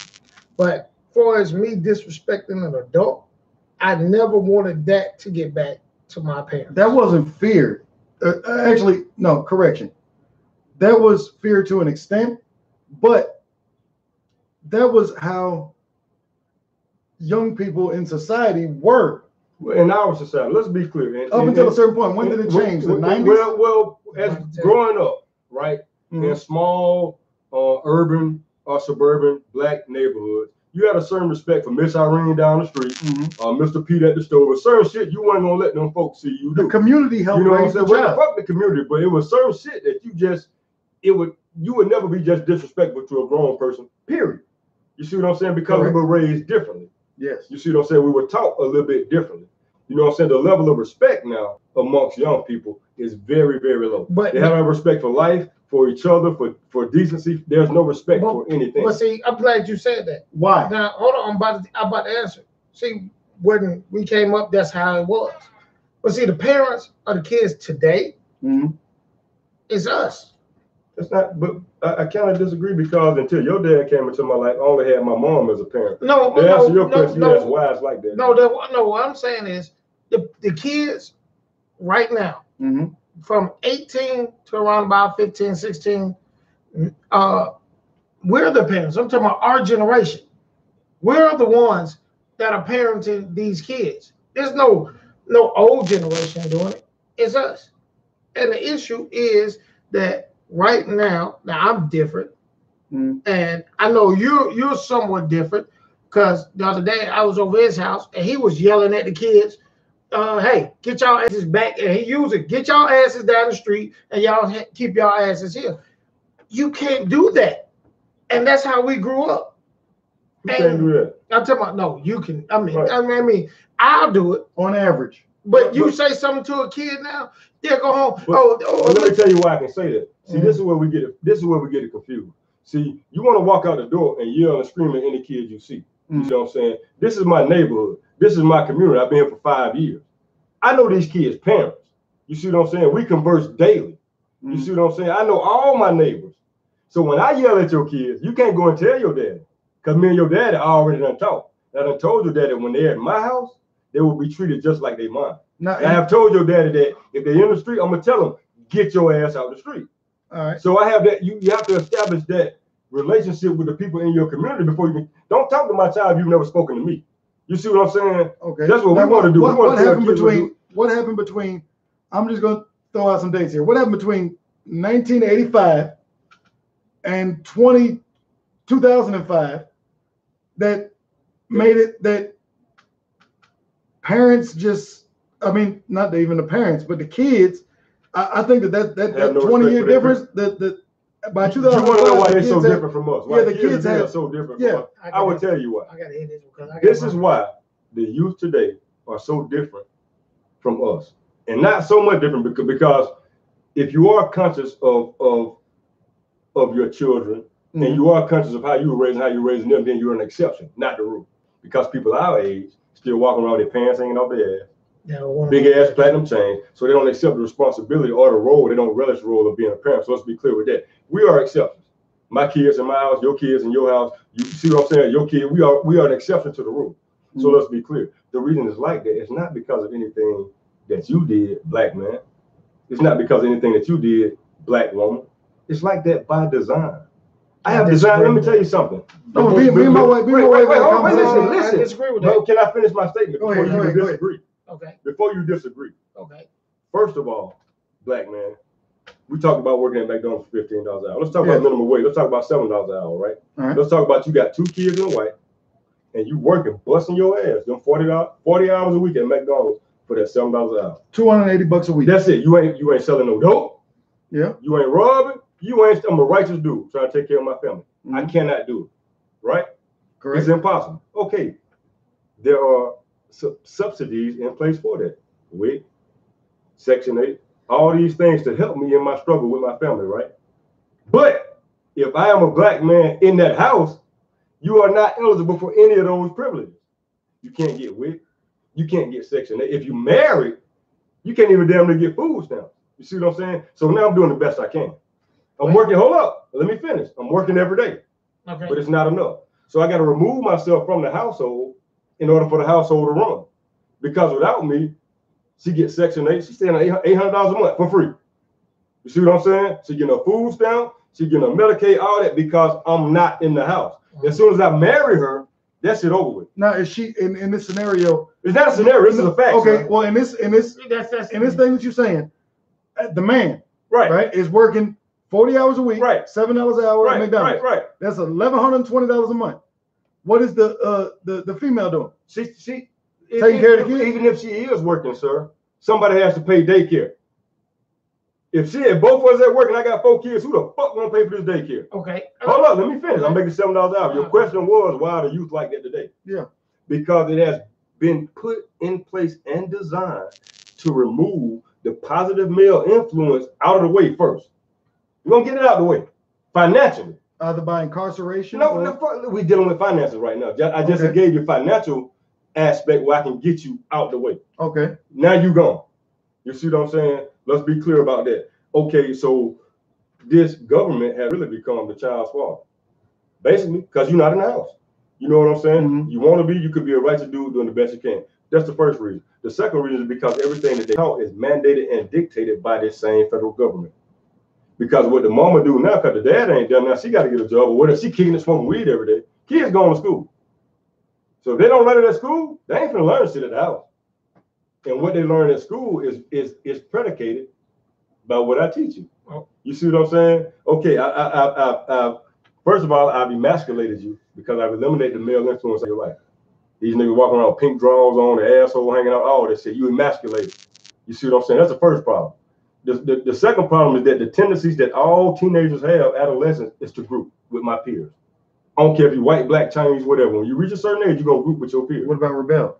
You're going to group and rebel. But guess what? When you're in Alpharetta, Country Club of the South, well, we got soccer, we got lacrosse, we got after school program, we got all this shit to channel what's natural. Because to combat and compete at a certain age is natural. In our hood, where we at, nigga on West Side, nigga, where you from? The baddest nigga on the East Side, in the buckle, you see what I'm saying? It's natural. No. But now we animals because we committing violence, so we doing all these things that you already know going on, but you have to channel. You got soccer moms. You feel me? You got all these things going on to channel that shit. So you ask why the youth are so much disrespectful and so different than we are now, is because of that and the fact that everything you do is virtual, online, personal interaction contact is being put to a minimum. So like I just said, before I yell at your kids, I'm gonna come up here and introduce myself to you as my neighbor to your house. Your kid be playing down my house on Philip, who are you? Your kid be down here. When he down here, he gonna be all right. So now when I yell at your kid and your kid come tell me, you know what, Dad, Phil yelled at me, you know gonna say, what the fuck you do? That's gonna be the first thing out your mouth. Now why he yell at you? What did you do to make him? Because I know him. Because I have talked to him. So therein lies the difference. So the community don't raise them, but we got to be active. Now, go ahead.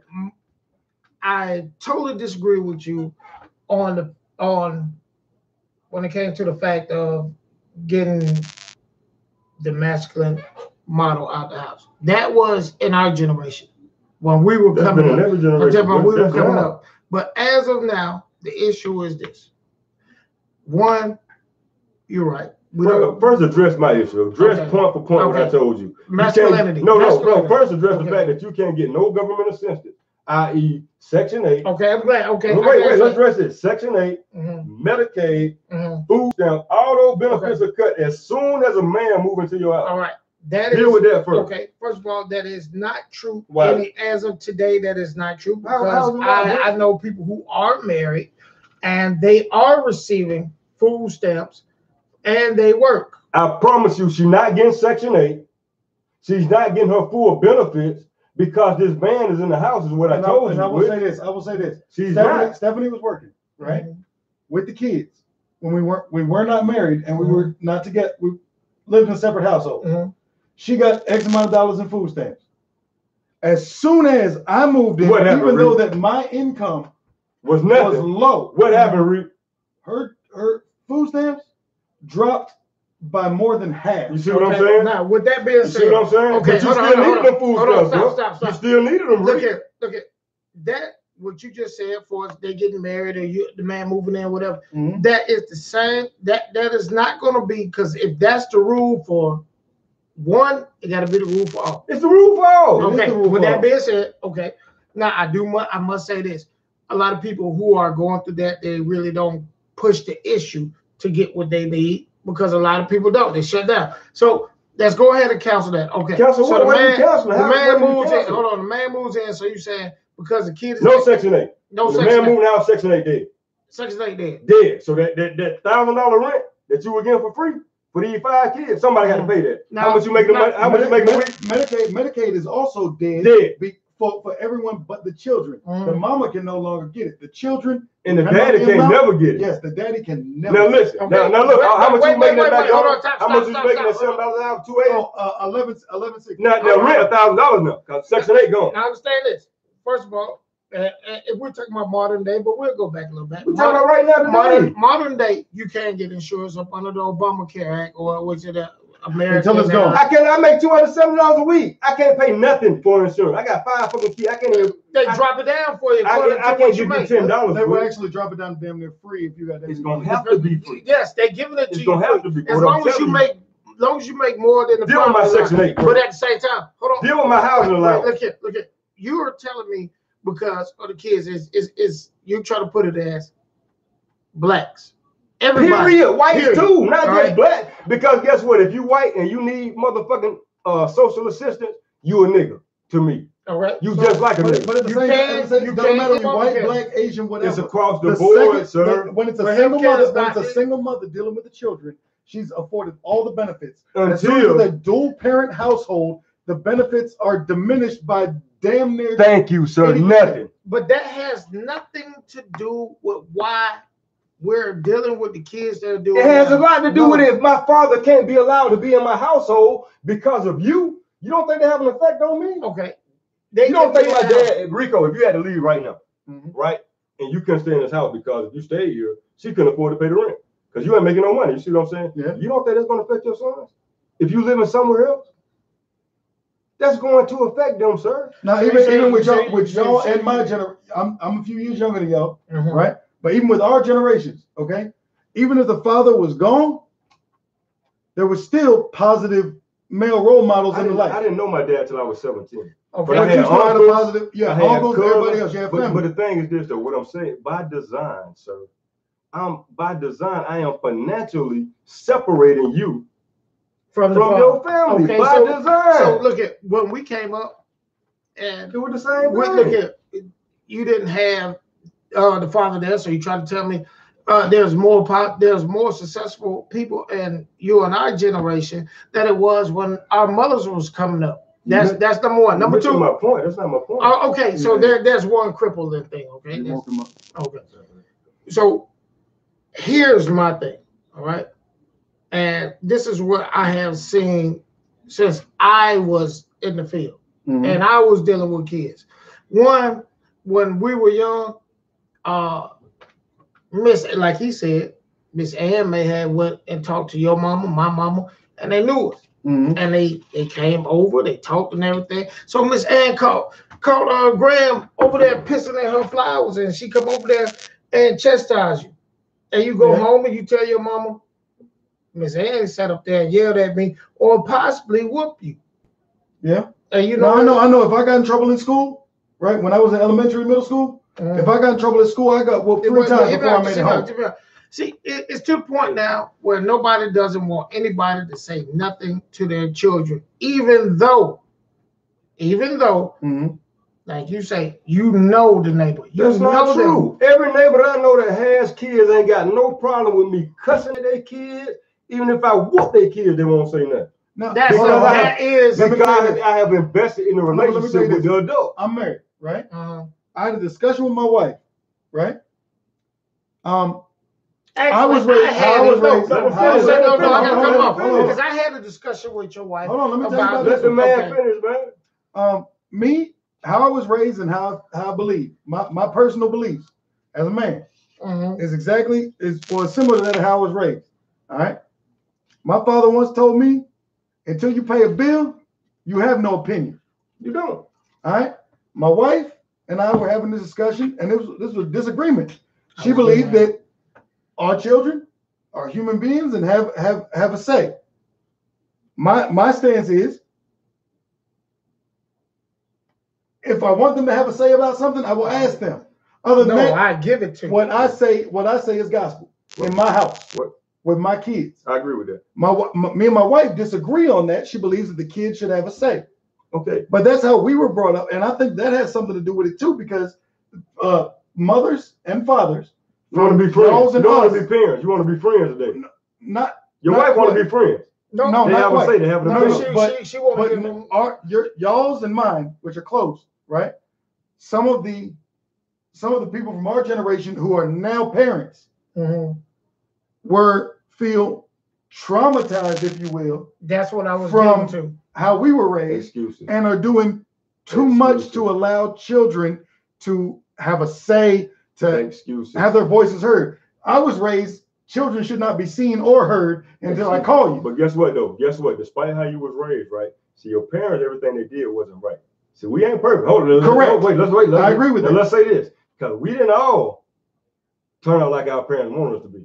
We did a lot of fuck shit that our parents didn't want us to do. So how they raised us wasn't perfect, because had it been, we would not be where we are right now. Let's be clear. You see what I'm saying? So they did their best with what they knew. The difference lies in this, sir. We did not have access to the same thing that these kids have right now. You see what I'm saying? Let me tell you something. We wanted to jack off. We had to sneak and watch. I remember watching cable, the line come on the Playboy channel like that, wait on to clear up, just so I can see one kid. But guess what? You can pick up your phone right now.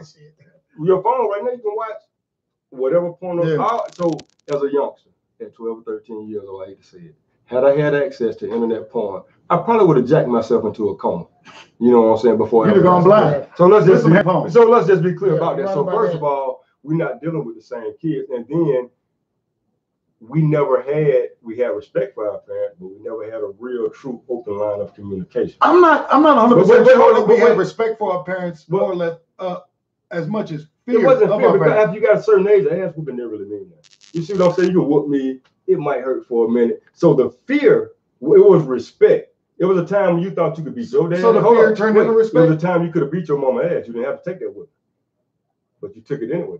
Once I got to a certain point, my mama just. But what I'm telling you is that there was a time when, even with your daddy, you felt like I really ain't got to take his ass if I don't want to, but I'm gonna take it because you're my dad. I feel like I might can beat your ass right now, but I have enough respect for you as my father. However wrong you might be, and I might think I'm right, I'm gonna still take this ass. I'm never gonna raise my hand to you. So with that, you know how at some point in our generations, the son bucked on the father, right? Yeah. I didn't know my father. I didn't have no father. Okay. So the son bucked on the father. So with the new generation, right? With the fact that they're a bit different than us, is that going? Do you think that's still going to transpire? Where the beta buck on the alpha? Let me tell you something. That'll never happen. I don't think your son. I'm pretty sure your son one day will attempt to buck on you. He will not. Well, let me tell you this. Butch got a son. You got what? 2 sons? I got 2 sons and a daughter. I got 5 kids, ranging age from 21 to 2 months to 2.5 months. Ain't even born yet. Mm-hmm. You know what I'm saying? I ain't never worked with kids professionally, but I cannot approach my approach to parenting is not the same as my parents were, because I'm not dealing with the same child as my parent was. You see what I'm saying? In my opinion, as black men, as black parents, the best thing we can do with your daughter or your son is try to encourage and have an open line of communication where they feel like before they go to anybody else, they trust you enough to come to you. Yeah. You see what I'm saying? That's all I aspire to do with all my kids. Fuck what you did. We'll worry about the right and wrong and the dynamics of it after I get you out of this shit. Well, but come to me first. You see what I'm saying? And that's a hard thing to inspire with your children, because your children think you old, you outdated. You don't know, you don't know what's going on. I'm sorry. I know we're grading this conversation, but in order for show purposes, I have to go over the one thing for before you say that, I just want to say, hold on, before you say that, hold on, I just want to say this. I do agree with you as far as communication in this world, because I in this time, when we were young, our parents really didn't give us a chance to really communicate. But as we got older, we became our parents' friends. You know, we could talk to them. I feel in this generation here, be it that it may, and I must say, you're exception to the rule, I'm exception to the rule. Because I believe this right here. If I drop my child off to your house, and your child and my child is doing something wrong, and you whoop your child, you ought to whoop my child. You and I have had this discussion. If some man approaches your child and my child and you with him, you beat that man ass for doing whatever. Yeah, we've had this. And I will do the same thing, because I look at them as being mine. Once a child is under your roof, that child is your responsibility. And if he can't be that way, then you don't need to have your child around. And I tell my daughter the same thing. I agree with you 100%, because a lot of people don't believe in whipping their kids or whatever, right? But I agree with you 100%. If I trust you enough, first of all, to drop my child off at your house. See, that's what we got to start with. I trust you enough to entrust you with my child overnight. You feel? I watch Steve Wilkos every day. Brothers and uncles and everybody raping little kids and touching them, all this type of shit. You know what I'm saying? Yeah, so I trust you enough to keep you with. So if I trust you enough to leave my child with you, then I trust your judgment to chasten my child. Don't let me come over here and my child got a black eye because you done punched him in his motherfucking eye. But if he got some whelps on his motherfucking leg from a belt and you tell me what he did and it warranted that, and your son got the same, first of all, I trust you enough to leave my child with you. So all that, the whipping and all that goes on. When it come to your child. If I trust you enough to leave him with, I trust you enough to make the right decision when it comes to punishing him. You see what I'm saying? But the main thing is, we have to get away from, we so disconnected from the real world. You order your groceries online. Everything you do is online. You got apps for everything. You got virtual friends. You meet your friends. All these things you do is online, right? So the personal interaction is gone. No, I fully agree with you. Like Butch's son came over to stay with me, right? First thing he told me, my son act up, you deal with it. You call me and tell me that he did something and you ain't deal with it, we got a problem. But I'm going on to say that if we can't, as people, right? If I can't know my neighbors, if I can't talk to you and know, because if I know you and you a slime ball, my son never gonna be at your house for you to whoop his ass. But if I know you and we have talked, and we talk about these kids, like these kids, like I tell my neighbor all the time, boy, these kids be down. DeMar went up there, called a little girl a bitch. My neighbor looked, and he go up there all the time, stay on like some more shit. They sent them home, and I saw them the next day. Listen, these kids, they cuss when they be down here, just like when they be up there. They bad as fuck. I tell their parents just like that. I say when they down here, they gonna be safe, but I'm gonna treat them just like they mine. You know what they say? Well, I feel you right, because I have a rapport with these people. So your child can't come and tell you I did some shit to you, because you know me. It's different if you don't know me.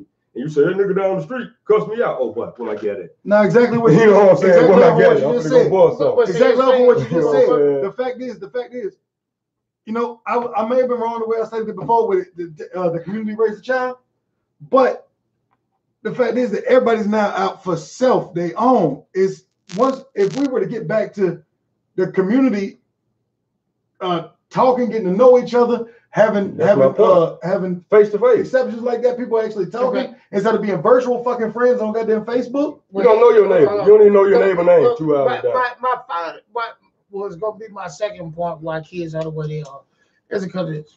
when we grew up, right? Uh-huh. We came into the age of video games. So we talking around about 11, 12, No, 4 years. bullshit. We came in video games when the Atari 2600 came out. No, We were selling. Yeah, we were playing Asteroid, the Pac-Man, and the Combat, but check this and out. was enhanced with it. But check this out. I never forget this. It was not a day. I'm not talking on the weekends, we ate our own lunch. But during the week, we ate breakfast and dinner at the table. Who? We did. Well, I don't know how you live then. Nigga, you were sitting there, goddamn. We got 20 minutes left of the show. I have to go through this shit real quick. All right, we will come right back to this. Hey, since neither one of y'all are into this, y'all both go smoke. Just come back and what you about to do? I can't smoke till one of y'all. Somebody got my lighter. It's got some little flowers and leaves and barkley on it and shit. Yeah, that's it right there. Yeah, I'll knock out this wrestling shit real quick.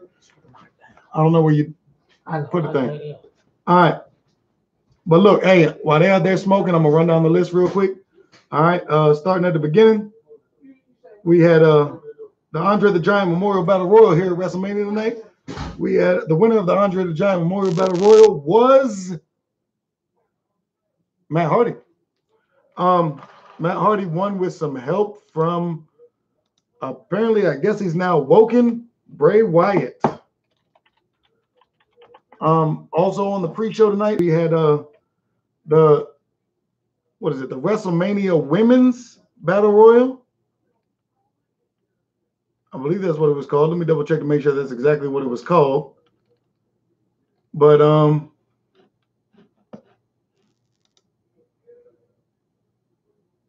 yeah, the WrestleMania Women's Battle Royal. The winner of that, I want to say,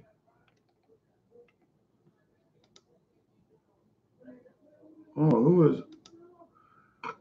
I watched the damn thing and I'm having a hard time remembering. All right, I'll get back to that one. But Seth Rollins defeated The Miz and Finn Balor to become the Intercontinental Champion.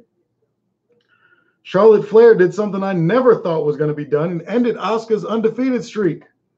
So Charlotte Flair remained Raw Women's Champion, and Asuka took her first loss since entering the WWE.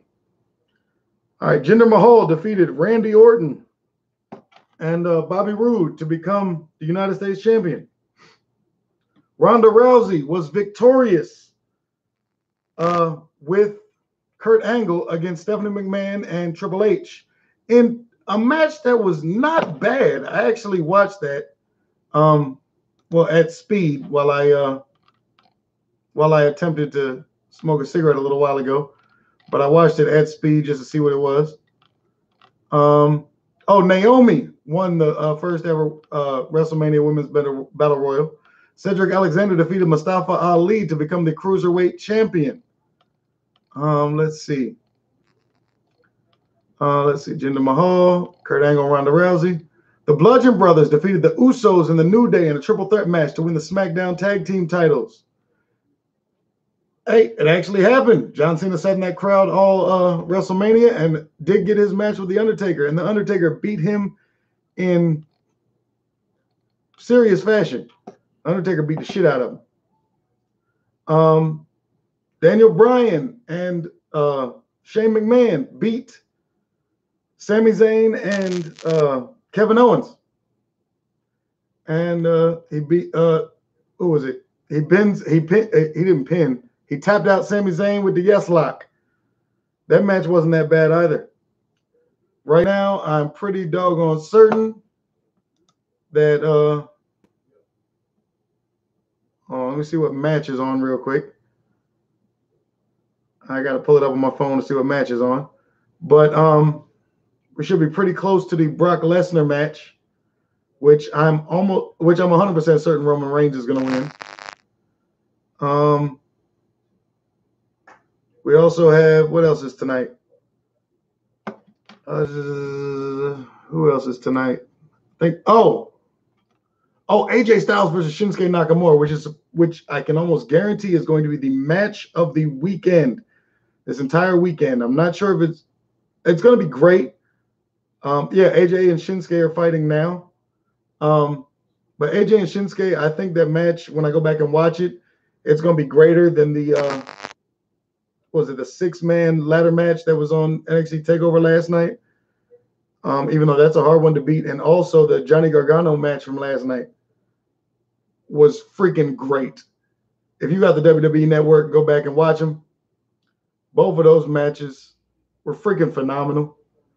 And I mean, I want to say that WWE, you have done the damn thing this weekend. For real. Y'all have some top match candidates, match of the year candidates. One of the things I'm upset about is I really wanted, like the Bludgeon Brothers, I understand why the Bludgeon Brothers are getting the push that they are. I understand why they made them champions. But one of the tag teams I love is the New Day, and I would have loved to see them as champions again. What is going on? Shinsuke Nakamura apparently. Wait, hold on. Hold on, I'm watching a replay right now. Give me 1 second. Shows a Shinsuke Nakamura low blow on AJ Styles. What is that doing? Is it disqualifying him or what? Because I didn't see Shinsuke with the title. All I see is a Kinshasa on AJ outside the ring.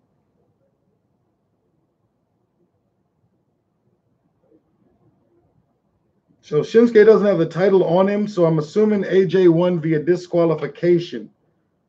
I'm wondering if a notification will come to my phone.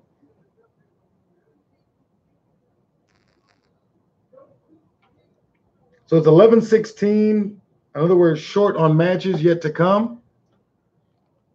So I'm just waiting to see what's going to transpire with the rest of this. They're showing right now they're showing WWE 2K18 graphics for Shinsuke versus AJ. Hold on, I'm trying to pull up the results real quick to see what the heck is going on. The Beast Incarnate collide with the Big Dog. The Big Dog.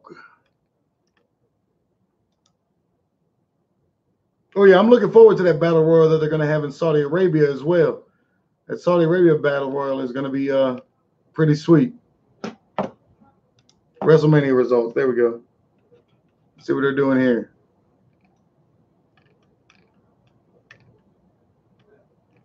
Undertaker defeated John Cena.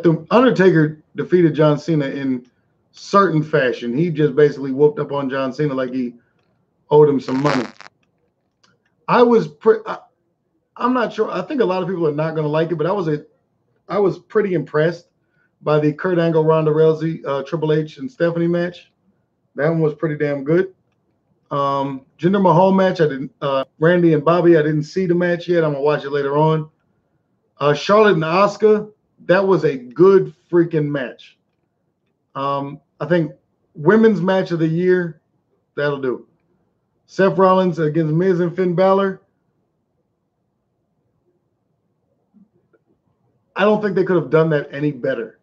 I mean, nobody left out of that match looking weak. Everybody came out of there looking strong.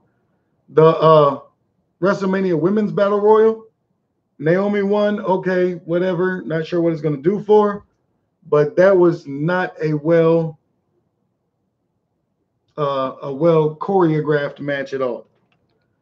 I didn't like it at all. Cedric Alexander and Mustafa Ali, they had a great cruiserweight match. Reminded me of watching back in the day, let's say, I want to say it reminded me of watching a Super Crazy versus Eddie Guerrero match in WCW. That's how that reminded me of. And the Woken Matt Hardy winning the Andre the Giant Battle Royal match. They did try to do some good storytelling there, but I think that they fell off a bit.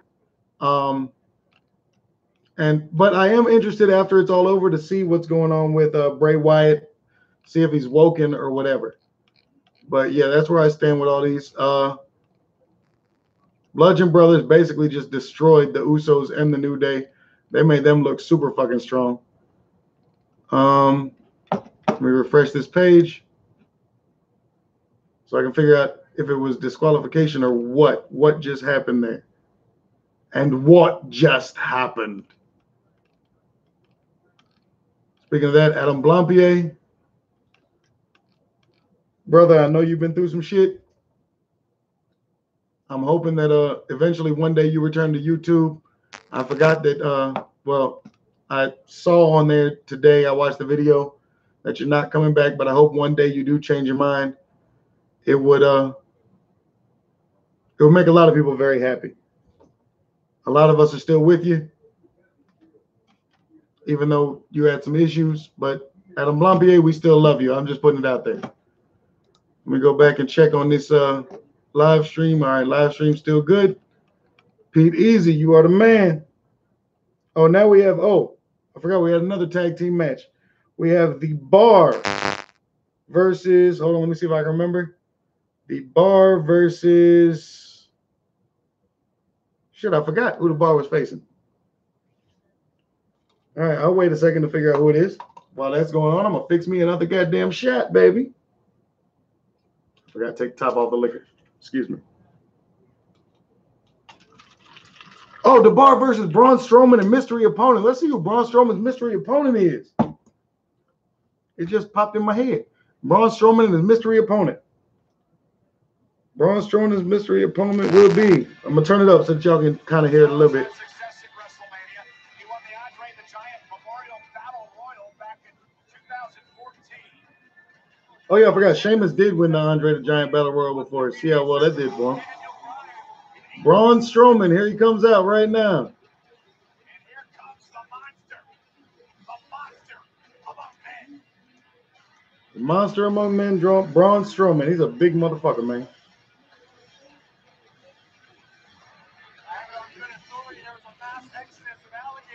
You see how he's doing. He's coming out surrounded by some New Orleans decor from Mardi Gras, which are all running away from Braun Strowman. I would too.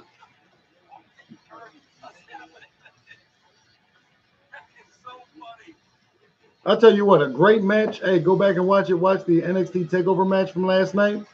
Andrade Cien Almas match. That match was fucking awesome. Also, the 6-man ladder match. I don't think they could have done that any better. That was a great freaking match. See, the other guys aren't too huge on wrestling, but it's not that I'm huge on wrestling. It's more that I love wrestling because of the storytelling aspect of it. Okay. But yeah, the Andrade Cien Almas match last night was freaking awesome. I don't think that match could have been done any better. So I'm just waiting right now to see who Braun Strowman's opponent is so I can go ahead and let y'all know live on The Drunk Show. Braun Strowman just pushed the decoration off of the stage. I don't know why. But I've got Braun Strowman and his mystery opponent to win this match.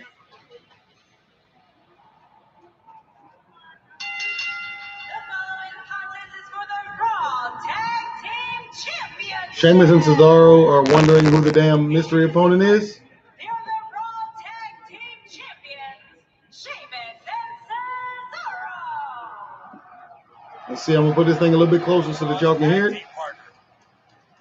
Their opponents, first, weighing in at 385 pounds, Braun Strowman. Braun Strowman's opponent number 1. Let's see who his mystery partner is. And his tag team partner.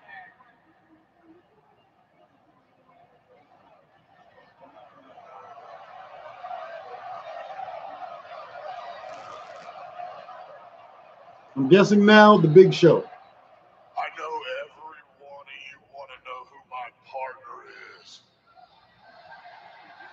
Especially you two. Let's see, we And almost that's there. why I waited till I got to New Orleans on the grandest stage of them all to tell you who it is.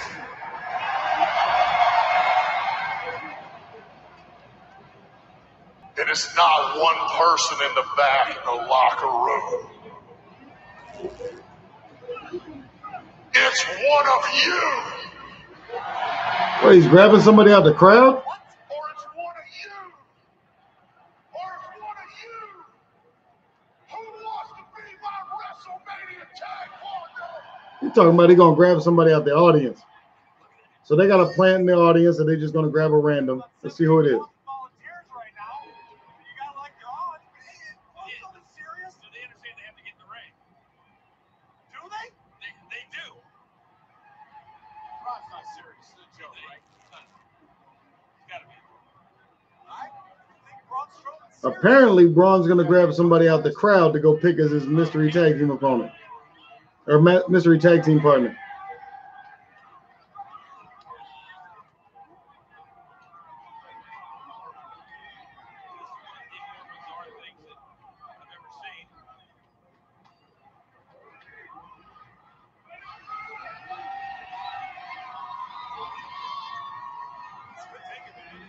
I'm sorry, I know it's not doing anything real entertaining right now. I'm just sitting here waiting to see who Braun's tag team partner is. I know I saw Dana White in the crowd.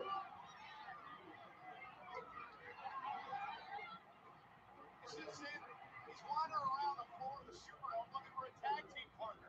This is a tag team championship match at WrestleMania. He's got 78,000 options. Holmes could take it.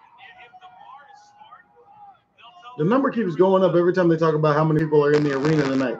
They went from 72, now they're at 78,000. I know it's sold out. I'm pretty sure it's WrestleMania. It probably is sold out.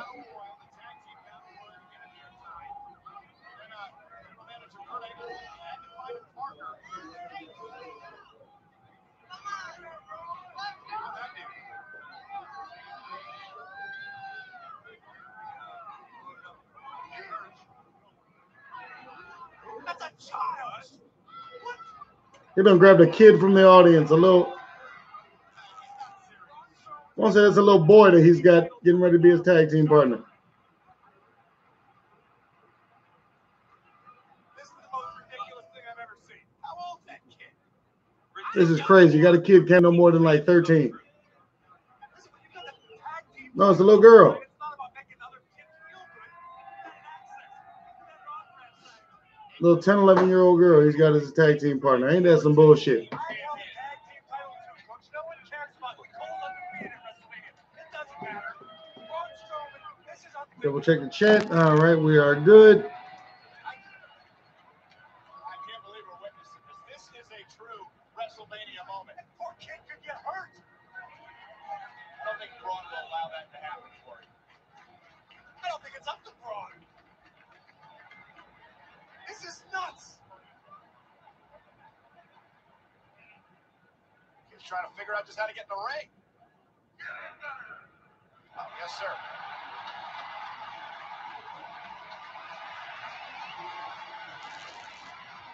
WWE Universe, Oh, this is crazy as hell. meet my tag team partner. He went and grabbed a little kid, Young man. a little boy named Nicholas. That's crazy as hell.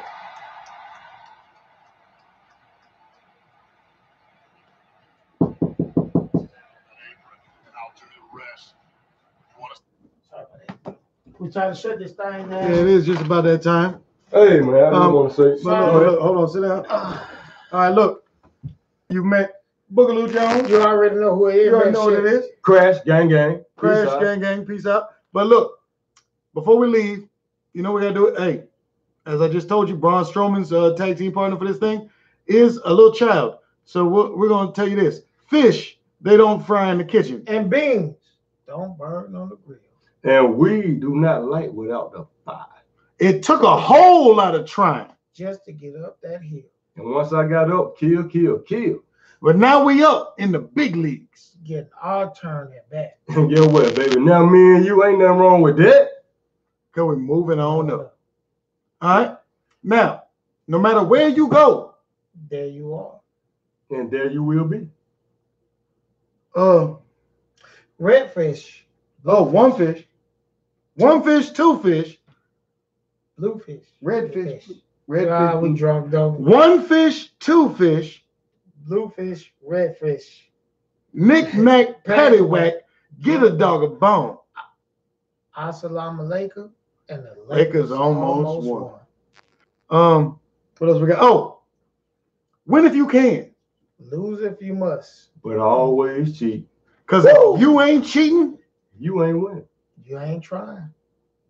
and in the meantime, And as always, go fuck yourselves. In the booty. See you next week. Maybe. If I'm not too drunk to do it, see you next week. Can we get you here on Sunday? I don't know. Can we